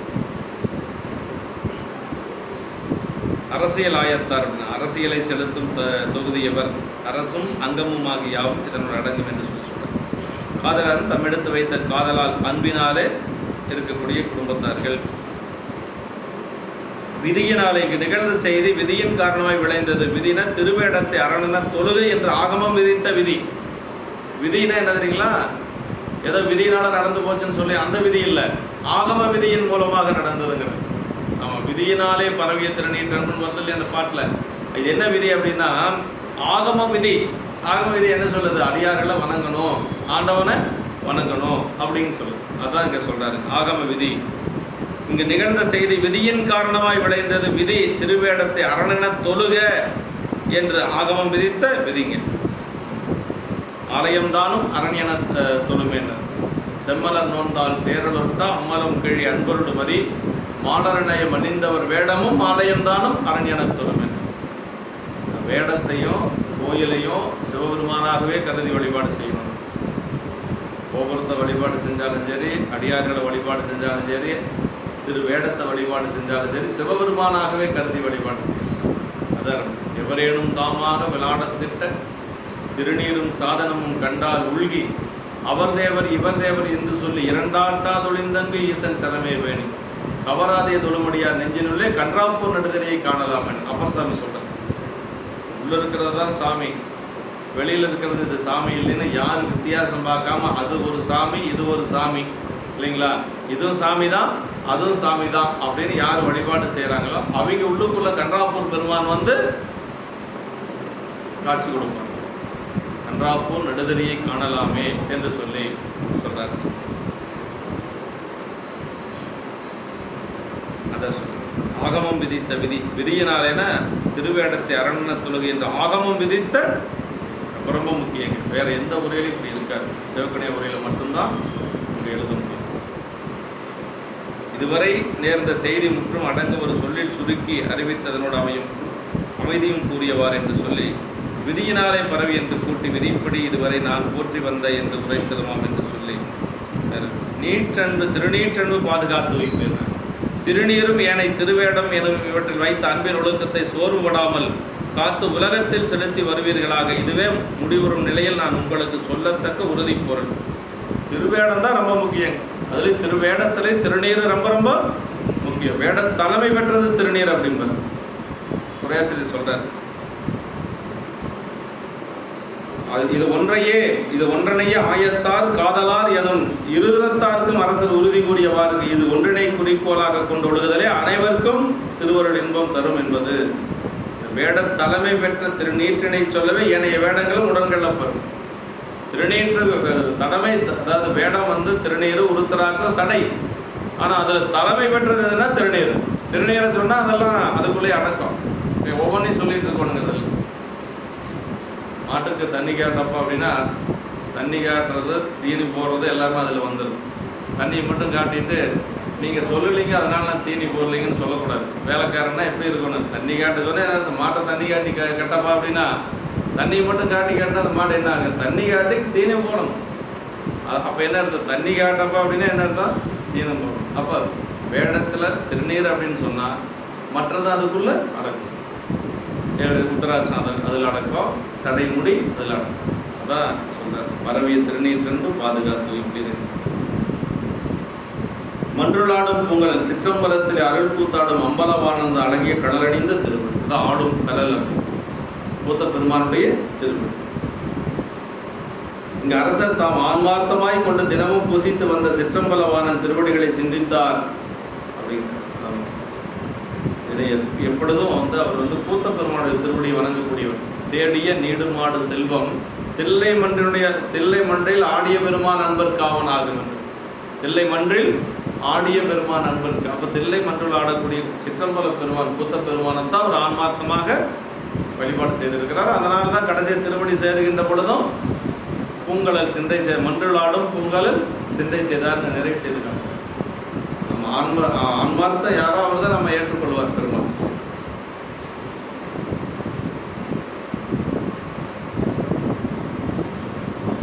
அவர் முன் தம்மை கண்டவாறு எதிரே நின்று காட்சி தந்தருளி என்பது காண்க. இவ்வாறே கலரை தெரிவார் நாயனர் சிற்றம்பலவாரனை தினமும் பூசித்து சிலம்பொலி கேட்ட சரிதம் என்கின்றனர். கலரை தெரிவார் என்று சொல்லக்கூடிய சேரமான் பெருமான் நாயனர் தினசரி பூஜை பண்ணுவார். தினசரி பூஜை செய்கின்ற பொழுது சிலம்பொலி கேட்கும்.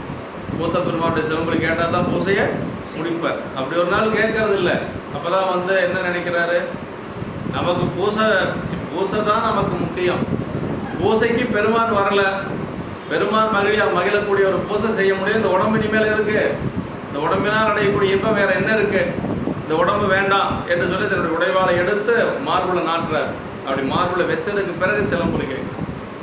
அப்படி சிலம்பொலி கேட்கிற பொழுது சாமி அசரீரியா சொல்றார், கூத்த பெருமான் சொல்றாரு, சுந்தரன் ஒருத்த வந்து சிதம்பரத்தில் மன்றில் வந்து உரைசேர் அதை ஒன்றும் உணர்வினால் உரைசேர் பதிகம் பாட நின்று கேட்டு வர தாழ்த்தோம் அப்படின்னு.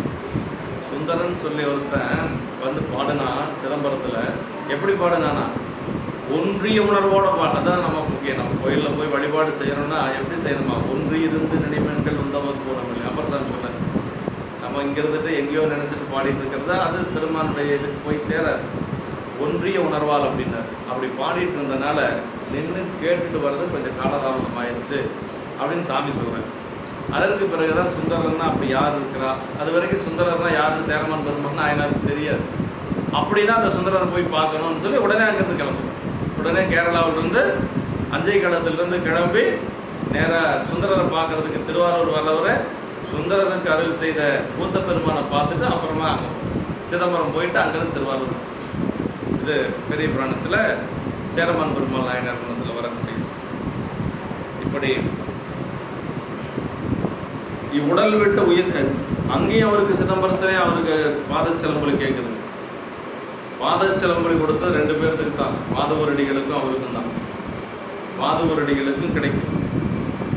பாதவூரடியில் வந்தினதரில் பாதச்சிலம்பொலி காட்டிய பரிசம் திருவாசத்தில் வருது. ஆனால் அவருக்கு சிதம்பரத்தில் கிடைக்கல, சிறைச்சாலையில் இருக்கிற பொழுது கிடைத்ததுன்னு சொல்லுவாங்க. யாருக்கு? மணிவாசகர் விதமான மன்னன் வந்து சிறை வச்சிடறாங்க இல்லையா, அங்கே பாதச்சிலம்பொலி கிடைச்சது. ஆனால் ஆனால் சேரமான் பெருமான் நாயனாருக்கு தினசரி கிடைச்சது. அதுபோக சிதம்பரத்தில் வழிபாடு செய்கின்ற பொழுதும் பாதச்சிலம்பொலி கிடைச்சது. சிதம்பரத்தில் பொன்வண்ண தந்தாதி பாடுறார். பொன்வண்ண தந்தாதியில் வந்து எப்படின்னா, இறைவனை வந்து தலைவனாகவும் தன்னை தலைவியாகவும் வைத்து காதலன் காதலி பாவனையில் பாடுறார். அதுக்கு பேர் அகத்துறை பாடல் பேர். அருமையான பாட்டு இது பதிகம். அதெல்லாம் சிந்திக்கணும். பொன்வண்ண தந்தாதி அப்படின்னா ஒரு பெண் தன்னுடைய காதலனாக பெருமானை வழிபாடு செய்கிற மாதிரி அவர் பாடினார். கைலாய ஞான உலா அதே மாதிரி தான். கைலாயத்தில் பாடின ஞான உலா அதே மாதிரி தான். அதுவும் வந்து ஒரு அகத்துறை பாடலாம் சொல்லுவாங்க. இப்படியெல்லாம் சேரமான் பெருமாள் நாயனார் பாடியிருக்கார். ஆயன் இவர் ஆவி பிரியும் போது இறைவனை நினைக்க பெறுதல் நெடுங்காலம் இறைவனை எண்ணி எண்ணி வேண்டிக் கொண்டதன் பலனாகவே இறைவன் அருளினால் பெற வேண்டியது ஒன்றாம் அல்லாது எவரும் அக்காலத்து தாமாக செய்து கொள்ளத்தக்கதென்று பிறர் தர வருவதும் அன்று இதன் அருமையும் பெருமையும் பற்றி என்றே சொல்றார். என்ன சொல்றாருன்னா, உயிர் பிரிகின்ற பொழுது பெருமான திருவடி வணங்குறோம் அப்படின்னா ரொம்ப பக்குவம் இருந்தால் தான் வரும், இல்லைன்னா வராது. ரொம்ப பக்குவமானங்களுக்கு தான் பெருமான் திருவடி நினைவுக்கு வரும். சிவசிவா முருகா முருகான்ட்டு போவாங்க. ஒன்றும் இல்லாதவங்க வந்து ஐயோ ஐயோ ஐயோ ஐயோ அம்மா அப்பான்ட்டு தான் போவாங்க. அந்த பெருமான் திருநாமத்தை சொல்லி உயிர் போகிறதுக்கு புண்ணியம் செஞ்சிருக்கு. பல காலம் சொல்லி பழக்கப்படும். இல்லைன்னா என்னம்மா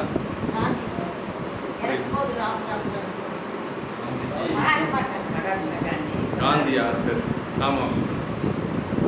உயிர் போகிற பொழுது அதை சொல்கிறதுக்கு ஒரு புண்ணியம் வேணும், இல்லைன்னா சொல்ல முடியாது. அவர் சென்னிப்பையா சொல்வார் வகுப்பில், ஒருத்தன் வந்து எந்த ஒரு புண்ணியமே செய்யலையா, அவன் நல்லதே செஞ்சதில்லை வாழ்க்கையில். எல்லாம் சொன்னாங்களாட நீ எதுவுமே செய்யலப்பா, உயிர் போகிற காலத்தில் நமச்சிவாய் நமச்சிவாய் மாதிரி சொல்லு, ஏதோ புண்ணியம் கிடைக்கும் அப்படின்னு சொன்னாங்களா. அது நம்ம சொல்லக்கூடாது. அதை சொன்னானா அந்த அது வாயிலேயே வரமாட்டேங்குதுன்னு சொன்னானா, வேற மாதிரி சொன்னால் எனக்கு அதை சொல்ல முடியல பதிவாய். அந்த இது வாயிலேயே வரமாட்டேங்குதுன்னு சொன்னானா அப்படியே உயிர் போயிடுச்சு. அந்த நேரத்தில் கூட நமச்சிவாயன்னு சொல்ல முடியல, அவனால் சொல்லி கொடுத்து கூட சொல்ல முடியல. உயிர் போகிற பொழுது பெருமானுடைய நாமத்தை சொல்லி போகிற பொழுது யமகணங்கள் பக்கத்தில் வராது. யார் வந்து கூட்டிகிட்டு போவாங்க? சிவகணங்கள் வந்து கூட்டிகிட்டு போவாங்க. அதுதான் பெரிய. அப்போ அந்த அளவுக்கு பக்குவம் வேணும் அப்படின்னா ஆரம்பத்தில் சொல்லி பழக்கம் வேணும். துஞ்சிரில் காலை மாலை தொடர்ச்சியை மறந்திராதே அஞ்செழுத்து ஓதினாலும் மரண்படி கண்பதான் அப்பர் சாமி சொல்கிறது.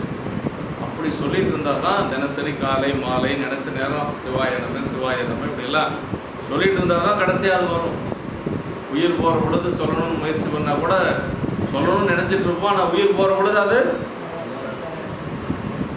அப்பர் சாமி இதில் சொல்கிறாருங்க, தேவாரத்தில் கடைசியாக புகழூர் தேவாரத்தில் சொல்கிறாரு, முன்னே உரைத்தால் முகமனை யொக்கும் இம்மூலகக்கும் அன்னையும் அத்தனுமாவாய் அளவனா நீயலையோ உன்னை நினைந்தே கழியும் என்னார் கலைந்தபின் என்னை மறக்க பெறாயும் பிராணனை வேண்டியதே அப்படின்னா சிவபூஜை பண்ணி கடைசியாக நம்ம சொல்லக்கூடிய பாட்டு என்ன சொல்கிறாருன்னா, உயிர் போகிற பொழுது உன்னை நினச்சிட்டு தான் போகும் சாமி, ஆனால் இந்த உயிர் எங்கே போகுதுன்னு எனக்கு தெரியாது. அந்த நேரத்தில் நீ என்னை மறந்துடாத. உயிர் போயிருச்சுன்னு வச்சுக்கலாம். அப்புறம் நம்ம என்ன செய்ய, உயிர் இருக்கிற வரைக்கும் உன்னை தான் நினச்சிட்டு இருக்கிறோம். உன்னை நினச்சிட்டே தான் அந்த உயிர் போகுது. அப்படி போனதுக்கு பிறகு நான் எங்கே இருக்கிறேன்னு எனக்கு தெரியாது. அந்த நேரத்தில் நீ என்னை மறந்துடாத அப்படிங்கிறது. உன்னை நினைந்தே கழியும் என் நாவி கழிந்த பின் என்னை மறக்க பெறாயும் பிராணுன்னே வேண்டியது. இதான் நான் உங்ககிட்ட வேண்டிக்கிறேன். அப்பர் சாமி கடைசியாக அதெல்லாம் பாடுனது புகழூரில் பாடுறார். அப்படின்னா இந்த பெரியவங்களுக்கு வந்து எப்படின்னா அந்த உயிர் பிரிகின்ற பொழுது பெருமானுடைய நாமத்தை சொல்லியே பிரியும். முருகா முருகா முருகா சிவசிவா சிவசிவா சிவசிவா நல்லா சொல்றதுக்கு புண்ணியம் செஞ்சிருக்கணும், இல்லைன்னா வராது.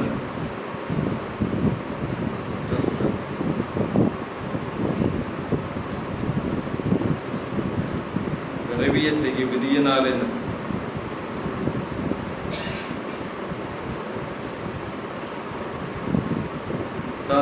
உடல் விட்டு உயிர் பிரிந்து போகும் பொழுது இறைவன் நினைத்தல் சாகுங்காலத்து வரும் என்னப்படியே ஒரு பின்னர் ஆகின்றான் என்பார்கள். உயிர் போகிற பொழுது ஒருத்தர் என்ன நினைக்கிறோமோ அதுதான் அடுத்த பிறப்புல நமக்கு வருமா, பிறப்பு வினையா வரும். இது பற்றி ஒருவன் இறக்கும் காலத்து சூழற்பர் சிந்தனை முகத்தில் தேக்கி அழுதல் முதலில் செய்யாது தேவார திருவாசம் முதலில் அருள்பாக்களை ஓதிக்கொண்டிருத்தல் வேண்டும் என்று பெரியோர் கூறுவது.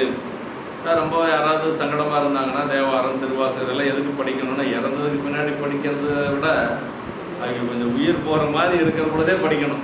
ஏதோ ஒரு சொல் காதில் விழுவும் இல்லையா, ஏதோ ஒரு சொல்லாவது காதில் விழுகும், அது ஒரு புண்ணியம் அவங்களுக்கு. அதனால் ஆயன் இவ்வாறு ஆவி பிரியும் போது இறைவன் நினைக்க பெறுதல் நெடுங்காலம் இறைவனை எண்ணி எண்ணி வேண்டிக் கொண்டதன் பலனாகவே இறைவன் அருளினால் பெற வேண்டியது ஒன்றாம் அல்லது எவரும் அக்காலத்து தாமாக செய்து கொள்ள தக்கதல்ல. அந்த நேரத்தில் நம்ம இதெல்லாம் செய்ய முடியாது, அதுக்கு பழக்கம் வேணும். தந்தை மிகையாம் கருத்துடையராய் முழு துறவு வேந்தராய் இறைவனிடத்து தம் பொருட்டு எவ்வரமும் வேண்டாதவராய் உள்ள எமது பரமாச்சாரிய ஞானமூர்த்திகளாய் அப்பர் பெருமானும் இவ்வொரு வரத்தினையே பல இடத்து இறைவன்பால் மன்றாடி வேண்டினார். அப்பர்சாமி என்ன கேட்கிறார் பாருங்க, துஞ்சும் போதாக வந்து துணையனக்காகி நின்று அஞ்சலி என்று அருள வேண்டும் ஆவடுதுறை அறையனேன். துஞ்சும் போதே நான் உயிர் போகின்ற பொழுது என்ன செய்யணுமா, அப்பர்சாமி கேட்கிறார் பாருங்க, துஞ்சும் போதாக வந்து துணையனக்காகி. அப்ப எனக்கு யாரு துணை? யாரோடரோ உயிர் கொண்டும் போகும் பொழுது குற்றாலத்துறை கூத்தனல்லால் நமக்கு குற்றார் யார்? உயிர் போகிற பொழுது யாரும் துணை கிடையாது. அதுவும் திருவானைக்கா தேவாரத்தில் சொல்றார் அப்பர்சாமி, எத்தாயர் எத்தந்த எச்சுற்றத்தார் எம்மாடு சும்மாடாம் ஏவல் நல்லார் செத்தால் வந்து உதவுவார் ஒருவர் இல்லை சிறுவரகால் தீமூட்டி செல்லார் நிற்பர் அப்படின்னு. செத்து போனதுக்கு முன்னாடி யாராச்சும் எங்கே வருவாங்க, பையன் என்ன செய்வான், உள்ளே வச்சுட்டு அவன் பாட்டுக்கு போயிட்டே இருப்பான் இல்லையா. சிறுவரகால் தீமூட்டி செல்லார் நிற்பர் அப்படின்னா அவன் அங்கேயே இருக்க போகிறான், அவன் பாட்டுக்கு அவன் வந்துடுவான். அப்புறம் கடைசியாக யார் இருக்கிறாங்கன்னா கூத்த பெருமாள் தான். அப்புறம் துஞ்சும் போது நாமத்து திரு எழுத்து அஞ்சும் தோன்ற அருளும் ஐயாரரே என்று அப்பர்சாமி சொல்றார். சாமந்துரைக்க தகுதி கண்டாய் எங்கள் சங்கரனே என்று சொல்லி இங்கே நாயனாரும் பன்னான் பூசித்து தியானித்து பிரார்த்தித்ததின் பயனாகவே சமயத்து மன்றோடாடும் பூங்கல் சிந்தை செய்யப்பெற்றதும் இறைவன் அவர் முன் தம்மை கண்டாவாறு எதிரே நின்று அருளியதும் கூடிற்று. உடனே அது எப்படி கிடைச்சதுன்னா, நீண்ட நாட்கள் அவர் பெருமானுடைய திருவடியை மனசில் நினைச்சிட்டு இருந்ததுனால இப்போ அந்த திருவடியிலேயே போய் சேர்ந்து தொண்டனார்க்குமையப்பாவை துணைவனார் அவர் முன் தம்மை கண்டவார் எதிரே நின்று காட்சி தந்தருளி மிக்க அண்டவானவர்கள் கெட்டா அருட்கடல் நீழல் சேர கொண்டவார் இடையராமல் கும்பிடும் கொள்கையின்றார். இடையராது கும்பிடும் கொள்கைனா எப்பொழுதும் பெருமாளுடைய அந்த திருவருள் வியாபகத்திலேயே இருக்கும், அந்த இன்பத்திலேயே அப்படியே திளைச்சிது.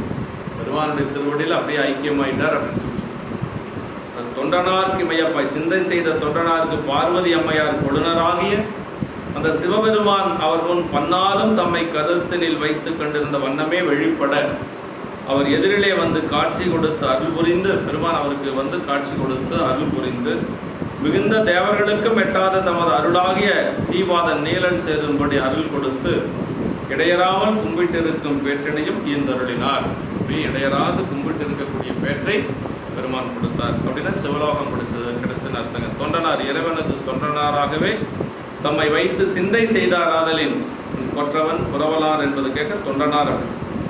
தொண்டனார் என்பதற்கு ஏற்ப இறைவன் கடல் நீழலே இடையராமல் கும்பிடும் கொள்கை எந்ததும் காண்கின்ற சொல்லி இமயப்பாவை துணைவனார் அப்படின்னார். சிவகாம வள்ளியாருடன் வெளிப்பட்டு தந்த காட்சியினை விதித்தவாறு அம்மாவோட அருள் செஞ்சிருக்கிறார். சிவகாம வள்ளியோட சிவகாமி அம்மையோட கூத்த பெருமான் அருள் செய்திருக்கிறார்.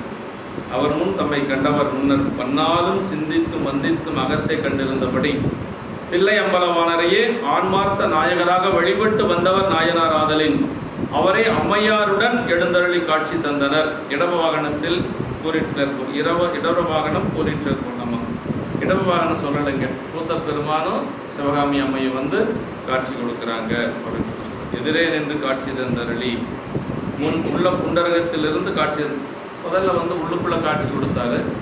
எப்பொழுதும் தியானித்து கொண்டிருந்த பொருள் சிவகாம சுந்தரி நடராஜ பெருமான். இப்போ வெளியில வந்து அவருக்கு காட்சி கொடுக்கிறார் அப்படின்னு சொல்லி சொல்றாரு. அகம் புறம் என்பதின்றி யாங்கனும் விரிந்து நின்று காணுவார் காட்சியளித்தருளி என்று சொல்லி சொல்றார். பெருமான் எப்படி இருப்பாங்கிறத அப்பர் சாமி தேவாரத்தில் சொல்றார். விலகில் தீயினன் வாளில் படுகை போல் மறைய நின்றுடன் மாமனை சோதியான் உறவுகோல் நட்டு உணர்வு கையிற்றினால் முருக வாங்கி கடைய முன்னிற்குமே அப்படின்னாரு. சாமி வந்து எப்படி இருப்பார் அப்படின்னா விறகில் தீ போல இருப்பார். தீ விறகுல தான் இருக்கு. ஆனால் விறகு பார்த்தா தீ நமக்கு தெரியாது. அதுக்கு பக்குவமாக கடைக்கோள் கடைஞ்சு தீ பற்றினா தான் தீ தெரியும். அப்புறம் நெய் பாலில் தான் இருக்கு. அது உடனே பாலை பார்த்தா நெய் தெரியுமான்னு தெரியாது. பக்குவமாக புறம் போட்டு தயிர் அப்புறம் வெண்ணெய் எடுத்து அப்புறம் தகுந்த சரியாக காய்ச்சினா தான் நெய் கிடைக்கும். அது மாதிரி அது பக்குவம் தான் முக்கியம். அதாவது உறவுகோல் நட்டு உணர்வு கையற்றினால் முருக வாங்கி கடைய முன்னுக்குமே. உறவுகோல் நட்டு உணர்வு கையற்றினார். பெருமானிடத்தில் அன்பு செய்யும். இந்த அன்பு என்று சொல்லக்கூடிய மத்தினால பெருமான கடையணும். அப்போதான் நமக்கு வந்து பெருமான் காட்சி கொடுப்பார். நெஞ்சு உண்டென் நினைவாகி நின்றான் தன்னை என்று சொல்லி நெஞ்சு உண்டு என்று என் நினைவாகி நின்றான் தன்னை. நெஞ்சுக்குள்ள நினைவாக இருக்கக்கூடிய பெருமான் என்று சொல்லி சொல்றார்.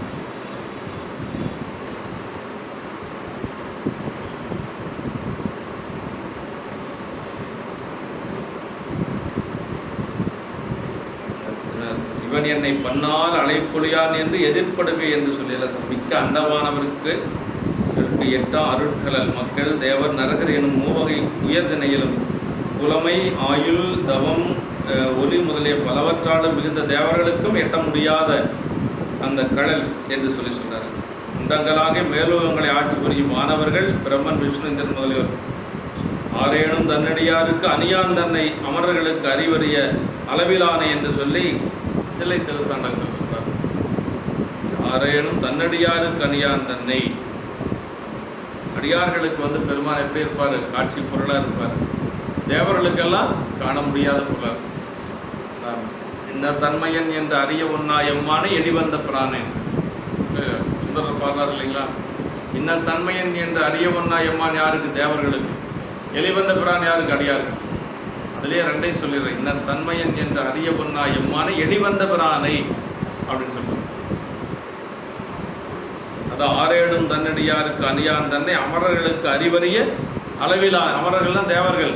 தேவர்களுக்கு அறிய முடியாத அளவில் இருக்கக்கூடியவன் பெருமான் என்று சொல்லுவார். கழல் நில திருவடி வியாபகத்தில் நிறைவே நீழல் எனப்பெறும். பிறவி துன்பமாகி வெயிலுக்கு மறைவு தந்து ஆற்றுவிக்கும் நிழல் என்று சொல்லி வெயிலின் வெப்பமாற்றும் நிழல் போல துன்ப நீக்கி இன்பமான தன்மை தருவதனாலே நிழல் என்று உருவகப்படுத்தி சொல்றார்கள்.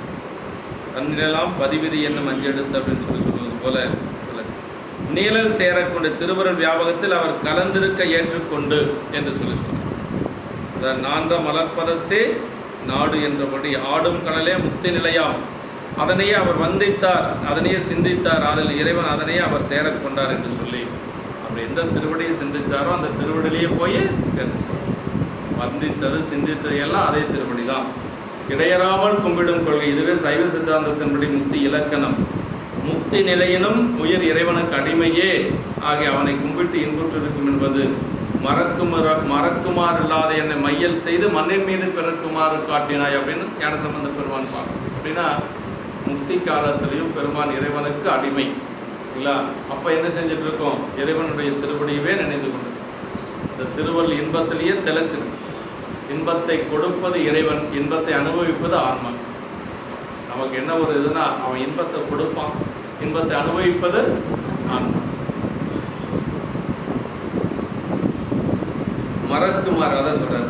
பண்டு திருவடி மரவா பான்மையோர். ஞானசம்பந்த பெருமான் தேவ இது புராணத்தில் வருதுங்க. பண்டு திருவடி மரவா பான்மையோர்னா போன பிறப்பிலே பெருமான் திருவடியை மறக்காமல் இருந்தவங்க நம்முடைய நாயன்மார். அது ஞானசம்பந்த பெருமான் அப்படி போன பிறப்பிலே பெருமான் திருவடி. அப்புறம் எதுக்கு மீண்டும் பிறந்தார் அப்படின்னா நாமெல்லாம் உயிரோடையணும்னு இருக்காங்க. நம்ம எல்லாம் உயிரோடைய செய்யணுங்கிறதுக்காக அவங்களுடைய அவதாரம். அவங்க வினையின் நம்மெல்லாம் வினையின் காரணமாக வந்தோம். அவைகள்லாம் அப்படி அல்ல.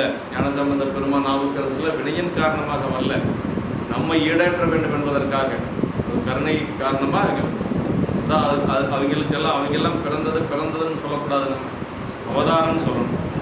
நாமெல்லாம் பிறந்தது, அவைகள்லாம் அவதாரம் தான் சொல்லணும். குஞ்சித்த சேவடியும் கும்பிட்டே இருப்பர் என்று சொல்லி சிவஞான சித்தியார் சொல்லுதுங்க. குஞ்சித்த சேவடினா தூங்கிய திருவடி, அதுக்கு பேர் குஞ்சித பாதம். பெருமானுடைய கூத்த பெருமானுடைய திருவடிக்கு பேர் குஞ்சித பாதம். குஞ்சித பாதம்னா நல்ல திருவடி பார்த்தீங்கன்னா இப்படி கீழ் நோக்கி இருக்கும். கூத்த பெருமானுடைய திருவடி தில்லையம்பதியில் இருக்கிற மாதிரி ஒரு சில பக்கம்தான் இருக்கு. நிறைய சிற்பிகள் தப்பாக தான் செய்யணும். நிறைய அந்த திருவடி எப்படி இருக்கணும்னா அப்படி கீழ் நோக்கி இருக்கும்.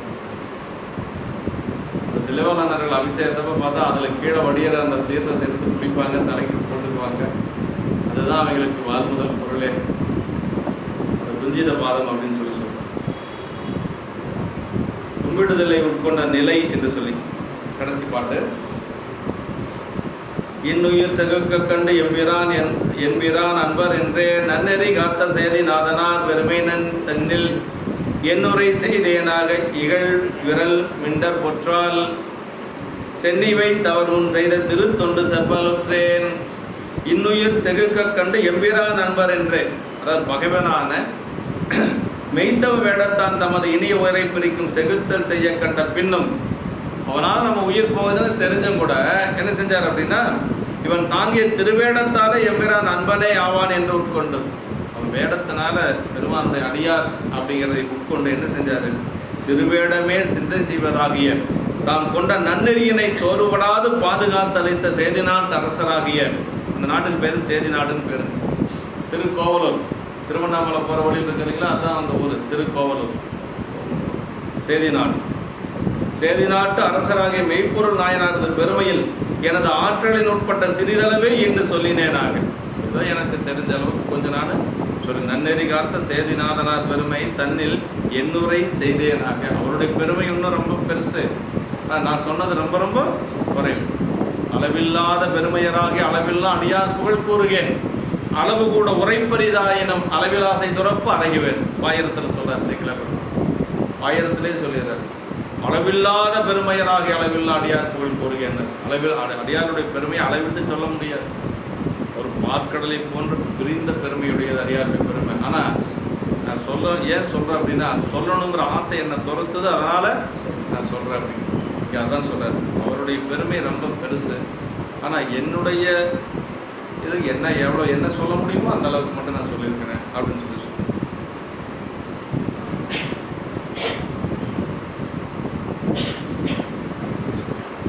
அதாவது அவர் பொற்றால் சென்னிமேல், அது அப்படி மெய்ப்பொருள் நாயனது பெருமையில் எனது ஆற்றலில் உட்பட்ட சிறிதளவே என்று சொல்லினேனாக. அவர் பொற்றால் சென்னி வைத்து, அவர் திருவடியை அந்த தலைமையில வைத்து கொண்டு பொன்னுடைய தலைமையில் சூட்டி அதனுடைய துணை கொண்டு விரல் வெண்டர் செய்த திருத்தொண்டு செப்பலுற்றேன். அடிமை திறத்தல்லாதார் என தாம் கண்டவர்களை இகழ் புரியும் விரண்ட நாயனார் முன்னே செய்த திருத்தொண்டின் வரலாற்றினையும் பண்பினையும் சொல்ல துணிகின்றேன் என்று சொல்றார்கள். இன்னும் எந்த பிராணிக்கும் தனது உயிரினும் இனியதும் சிறந்ததும் வேறில்லை. யாருக்கு தன்னுடைய உயிரை விட மேலானது ஒன்றும் இல்லைங்க. ஆனால் அப்பசாமி பாடுறாரு, அருமையாக பாடுறாருங்க அந்த தேவாரத்தில். என்னில் யாரும் எனக்கிணியார் இல்லை, என்னிலும் இனியான் ஒருவன் உலன் அப்படின்னு. என்னில் யாரும் எனக்கிணியார் இல்லை, ஆனால் என்னிலும் இனியான் ஒருவன் உலன். யாரு? சிவபெருமான். என்னை விட உயர்ந்தவன், என்னோட இனிமையானவன் யாருன்னு சிவபெருமான். பெரியவங்க அப்படித்தான் சொல்லுவாங்க. யாவர்க்கும் இணையதாயிருந்த தமது உயிர் என்றது. உயிர் செகுக்க கண்டும், அப்படி அந்த உயிர் போக கண்டும் உடல் என்று உயிரை பிரிக்கும் காரியத்தை விளைவித்ததாதலின் செகுக்க அப்படின்னாரு. அப்படி கண்டும் கூட உடலை செகுத்ததலால் இன்னுயிரனை பிரிக்கின்ற செயலினை தாமே கண்டும் செகுப்பதற்கு முன் காத்ததே என்று கண்டபின் என்று சொல்லி, அப்படி அந்த நேரத்திலேயும் கூட அவர் அவருக்கு எந்த ஒரு தீங்கும் விளைவிக்காமல் இருந்தார் பாருங்க. அதுதான் சிறப்பு. நன்னெறி திருவேடத்தினையும் திருவேடத்தாரையும் அரணனவே தொழுகும் நெறி. அன்பர் என்று அன்பல்லாத செயல் கண்டும் அன்பன் அல்லாதானையும் அன்பர் எனவே திருவேடங்காரன் உட்கொள். அன்பர்னா என்ன? அன்புடையவன் தானே அன்பன்.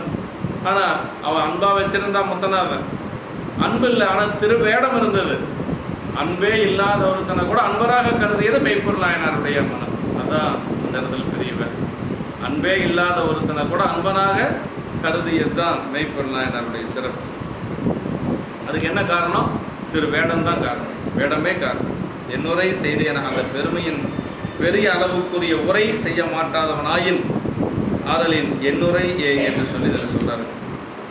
அவர் பொற்றால் சென்னி வைத்து இகழ்விரமென்ற செய்த திருத்தொண்டு செவ்வாலுற்று அவருடைய திருவடியை வணங்கி கொண்டு அடுத்து விரல்மண்ட நாயனாருடைய புராணத்தை சொல்றாருங்க. விரல்மண்ட நாயனார் புராணம் ரொம்ப ரொம்ப முக்கியமான புராணம்.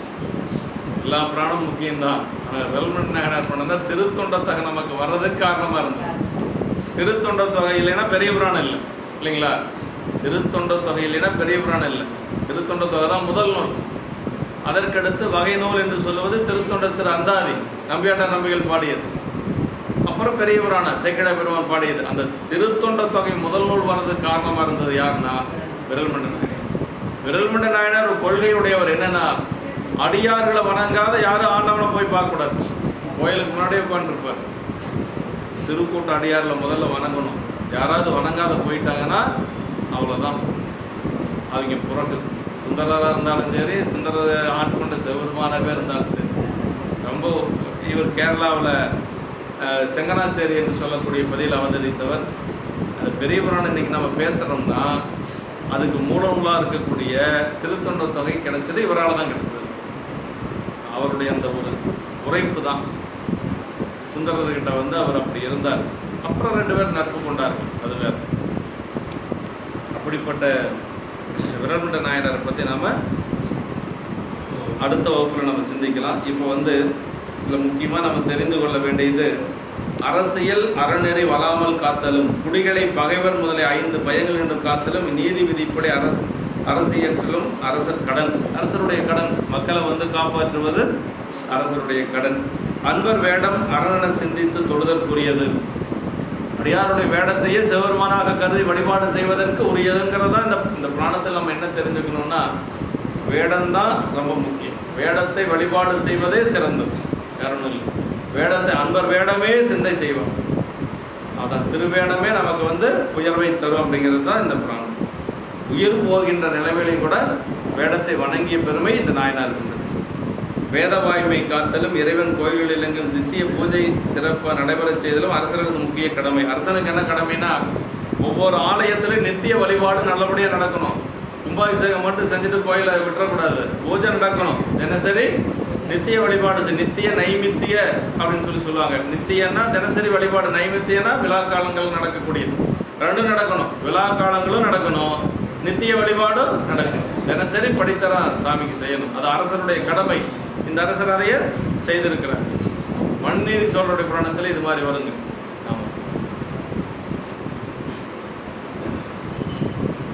மன்னரது ஒழுக்கமே குடிகளிடத்தும் ஏனைய சுற்றத்தார் ஆயத்தாரிடமும் பரவும். அதில் மன்னரும் உலக உயர் நிலையில் உள்ள பிறரும் நல்லொழுக்கமுடையவராய் வாழ்தல் வேண்டும். முதல்ல மன்னன் ஒழுக்கமாக இருக்கணுங்க, அப்போதான் மக்கள் ஒழுக்கமாக இருப்பாங்க. நீ அப்படி நானும் இப்படி போ, எப்படி இருந்தால் எனக்கு என்ன அப்படின்னு சொல்லி போயிடுவாங்களாம். முதல்ல மன்னன் எவ்வளியோ மக்கள் அவ்வளி.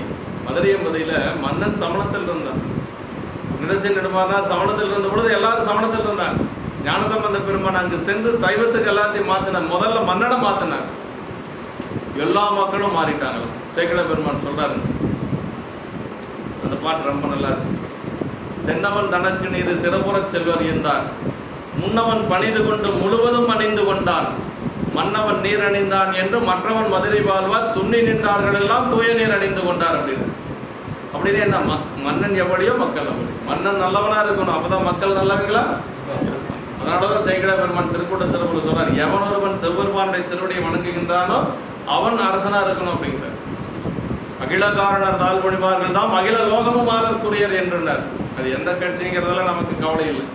யார் ஒருவர் சிவபெருமானுடைய திருவடியை வணங்குகின்றார்களோ அவர்கள் தான் இந்த நாட்டை ஆட்சி செய்யணும். சேக்கிழ பெருமானுடைய வாக்கு நான் சொல்லலை, திருக்கூட்ட சிறப்புல சொல்ல, அகில காரணர் தாழ் பணிவார்கள் தான் அகில லோகம் ஆளற்கு உரியர் அப்படின்னு.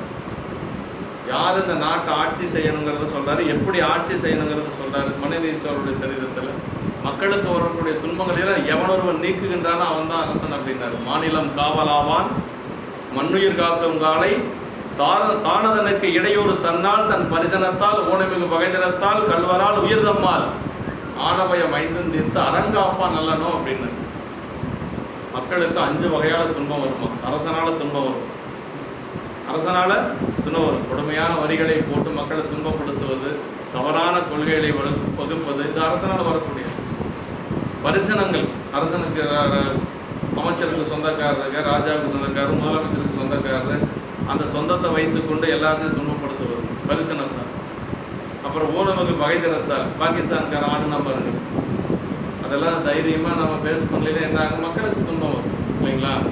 அதான் பகை திறத்தால், ஊனமுக்கு பகை திறத்தால். கல்வரா, திருட்டு பை, யாரோ ஒருத்தர் வந்து மக்களை கொடுத்து திருடிட்டு போய் வழிப்பறி கொள்ளை இதெல்லாம் அதையும் காப்பது அரசனுடைய கடமை. அப்புறம் என்ன சொல்றாரு, உயிர் தம்மால் அப்படின்னு. உயிர் தம்மால்னா யானை, சிங்கம், புலி எல்லாம் ஊருக்குள்ளே வந்து மக்களை துன்புறுத்துது, அதையும் அரசன் தான் தீர்க்கும். இப்படி 5 கடமை இருக்கு.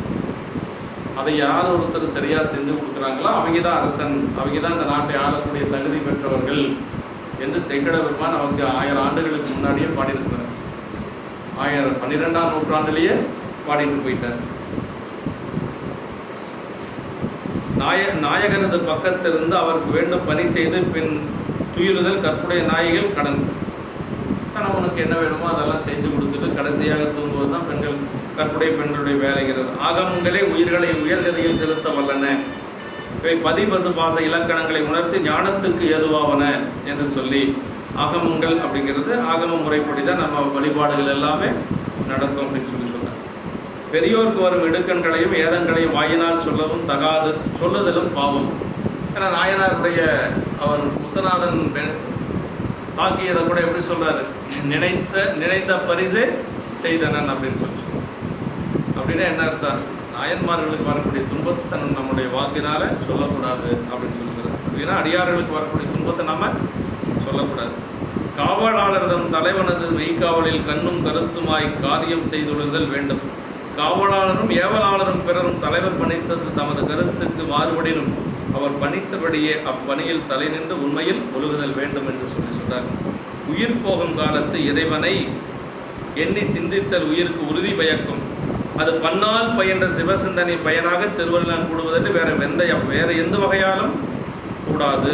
அவ்வாறு சிந்திக்கவே சிவன் வெளிப்பட்டு அருளுவன் என்று திருநீற்றன்பு நெறியை அரசாங்கத்தாரும் பிறர் யாவரும் பாதுகாத்து உயிர்த்தல் நலம் தருவது. இந்த சரியத்தில் இதெல்லாம் நம்ம தெரிந்து கொள்ள வேண்டியது. இடையறாமல் கும்பிட்டிருத்தல் வீட்டின்பம் என்று சொல்லி நமக்கு இந்த அளவுக்கு நம்ம இந்த சரீரத்தில் இதில் நம்ம என்ன தெரிஞ்சுட்டோம் அப்படின்னா, உயிர் போகின்ற பொழுது கூட அவர் வந்து திருவேடத்தை தொழுது அதற்கு பிறகு அவருடைய உயிர் போயிருக்கு. உயிர் போகின்ற பொழுது கூட தன்னுடைய அரசியல் ஆயத்தார்களிடையும் அதே மாதிரி மனைவியிட்டையும் என்ன சொல்றாரு, பரவிய திருநீற்றன்பு பாதுகாத்து உயிர்ப்பீர் என்று சொல்லி இந்த உயிர் போகுது அப்படின்னா, அப்போ திருவேடத்தையும் அடியார்களையும் நம்ம வந்து வணங்கணும், மதிக்கணும் அப்படிங்கிறத இந்த சரீரத்தில் நம்ம தெரிஞ்சுக்கிறோம். அடுத்து வந்து விரல்மண்ட நாயனருடைய சரிதம் அடுத்த வாரம் நம்ம என்றும் இன்பம் பெருகும் இயல்பினால் ஒன்று காதலித்துள்ளமும் மொங்கிட மன்றுளார் அடியார் அவர் வான்புகள் நின்றதெங்கும் நிலவி உலகலாம். வான்புகள் வளாதுமே வலிவலம் சுரக்க மன்னன் போன்முறை அரசு செய்ய குறைவிலாது உயிர்கள் வாழ்க. நான்மறை அறங்கள் உங்க அச்சவமும் வேலி பல்க. மேன்மைகள் சைவநீதி விளங்குக உலகமெல்லாம். மேன்மைகள் சைவநீதி விளங்குக உலகமெல்லாம். மேன்மைகள் சைவநீதி விளங்குக.